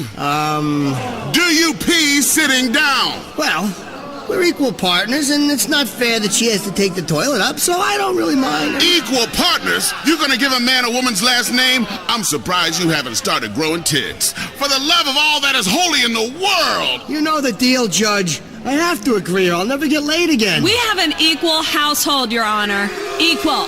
Equality. He wears tampons whenever I do so that we may both experience the same burden when I'm on my flow. Equality? Give me back that vote, woman. Let me guess who's at work busting his ass all day. Let me guess who makes the most money. I know. It's Chuck. It's the man. You know who has made the most money throughout history? The man. Who have been the great leaders? Men. Maybe you had Cleopatra, but Egyptians live in triangles, tetrahedrons and shit. A triangle is not manly. Who fought the best wars? Men. Who make the best murderers? Men. Who invented the plague? Men. We done it all, bitch. We run this show, and I don't give a fuck who knows it. So what if he wants to come home and spend time online with his guild and pleasure elves, running around with his orky friends? Let him. Well, family and our children are the most important. Our children depend on us. We should be protecting and coddling our children, never letting them out of our sight, keeping electronic tabs on them at all times, making them paranoid and neurotic. It's our duty. Children are our future. The future? Where's your jetpack, boy? I don't have one, Your Honor. That's right, because technology is a lie sent by liberals to kill us. Apart from weapons technology, which we use to kill other people. There is no future. And you, woman, you disgust me with your liberal ideas. You ever had a three-way? No, Your Honor, I haven't. That's revolting. No, it is not. What's disgusting is the way you get yourself a dog and the dog hits puberty and suddenly you realize the dog's undercarriage is really big. Or when you watch a nature show and see two elephants mating. Or when you vomit a bit in your mouth and have to swallow it. This is insulting.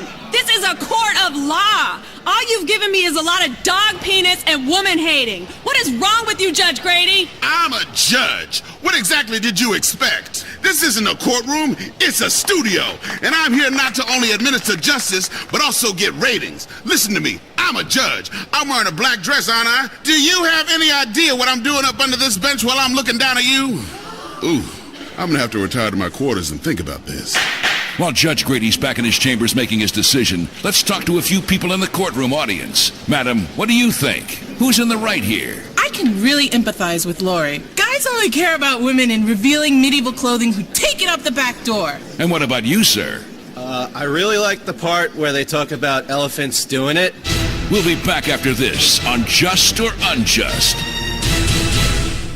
WKTT 1066. Because the liberal media wants to give your country to an illegal immigrant. WKTT. We know the truth. Just or Unjust. We're back on Just or Unjust. Judge Grady is coming back into the courtroom with his decision. Okay, all rise. Please be seated. I thought about this for a while and I've come to a decision. Will you both please approach the bench? Okay, Chuck, face Lori. Now, Chuck, raise your hand. Repeat after me. I love you, baby. I love you, baby. And I will always remember. And I will always remember. How good this felt. How good this felt. Now smack that bitch. Ow! What the fuck? All right, that was just for my own pleasure. I just love domestic violence. Okay, time for Just or Unjust. Courtroom audience names the game. The defendant and the plaintiff have to play it. How should we decide this case? Fist fight! Three-way! Guaranteed! Duel! Duel! Duel! Duel! Duel! Duel! Wow! Seems pretty unanimous. That's my kind of jury. We're gonna have to go with duel or no duel. Solving things the American way. Here are your pistols. Winner gets $1,000 and a flight to... No! I've had enough of you, stupid whore. I can do it! Chuck, you're supposed to wait until I give you the signal. We got time to fill. We don't go to commercial for 3 minutes. Don't you watch TV, son? Now I got a dead plaintiff on my courtroom floor. I'm gonna sentence you to 30 days while you think about what you did to my ratings. Let's see what our studio audience thinks. Madam, was that justice? I don't know. They came here with a minor domestic dispute about him playing too many computer games. Then, under Judge Grady's incredible jurisdiction, he ended up shooting her in the back. Yes, I'd say that was justice. Great! Join us for the next episode of Just or Unjust. Remember, it ain't justice till I say so. And today, we saw real justice practiced by real people in a real court of law. So if you go breaking the law, remember, the Justice Entertainment System may be watching. Just or Unjust! See you next time on Just or Unjust. When you die, it doesn't have to be the end. Hi, I'm Uzi Fitzsimmons, and I know that you, your animals, even women, have an essence that continues to flow after the death of a body. In ancient Egypt, where they were fascinated with triangles, man-cats, and incest, the mummification process ensured that in 1,000 years, you'll still look great, and your spirit can make love after death. Wow! Now you can too. Preserve your heritage and soul in the next life by getting mummified. Just listen to one of our customers who signed up. I swear I didn't pay him. Hey, when they bury you, worms beat out your brain. Or they burn the shit out of you. What if I ain't really dead? Even if I'm dead, I don't want that shit. Then I heard about mummification. I'ma get myself some crazy sarcophagus or some shit like that. I'm a pharaoh. Wow. Mummification. Preserve yourself the ancient way.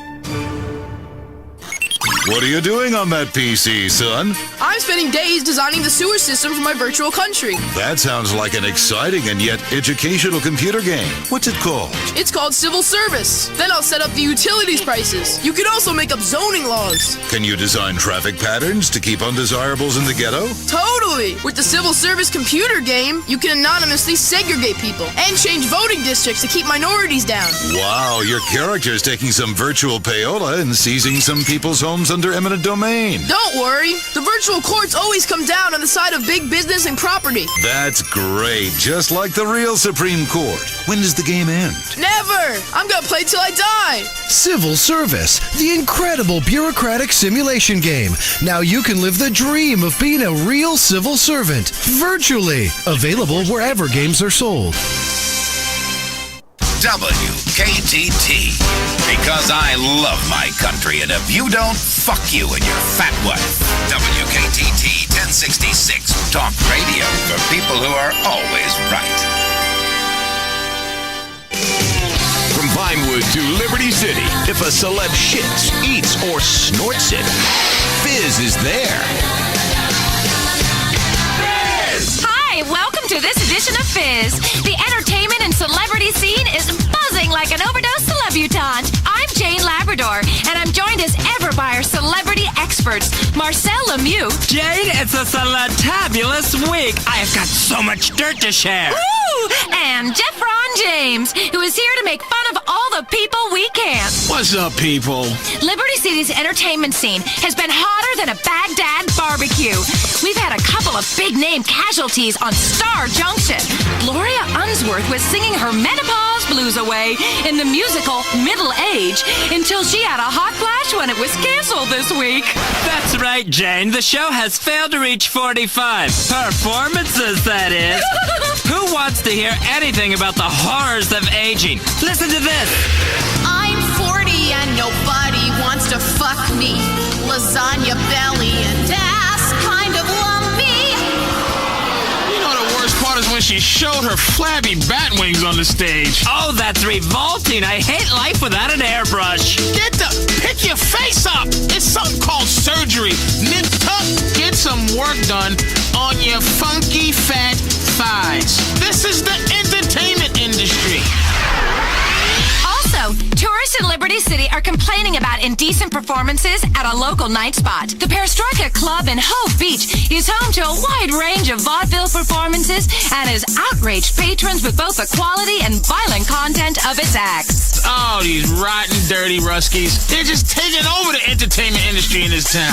First the strippers, smelling like vodka, and now they want the theater. Thank God we still have Fleet Week. You do realize you're a stereotype. I am not. I am an individual. There's no other entertainment commentator who's camp, sassy, and bitchy. Leave me alone has been... Boys, please. Magicians, singers, jugglers, and more are part of the vaudeville performances at the Perestroika Club. The Master of Ceremonies had this to say. We have best entertainment in the whole of the city. You don't like real cabaret entertainment? Don't come. You offended by men throwing knives at ex-girlfriend? Don't come. Some nights we have cold, other night trash a woman drink too much, sings about her stepfather and sex change. It's a good time.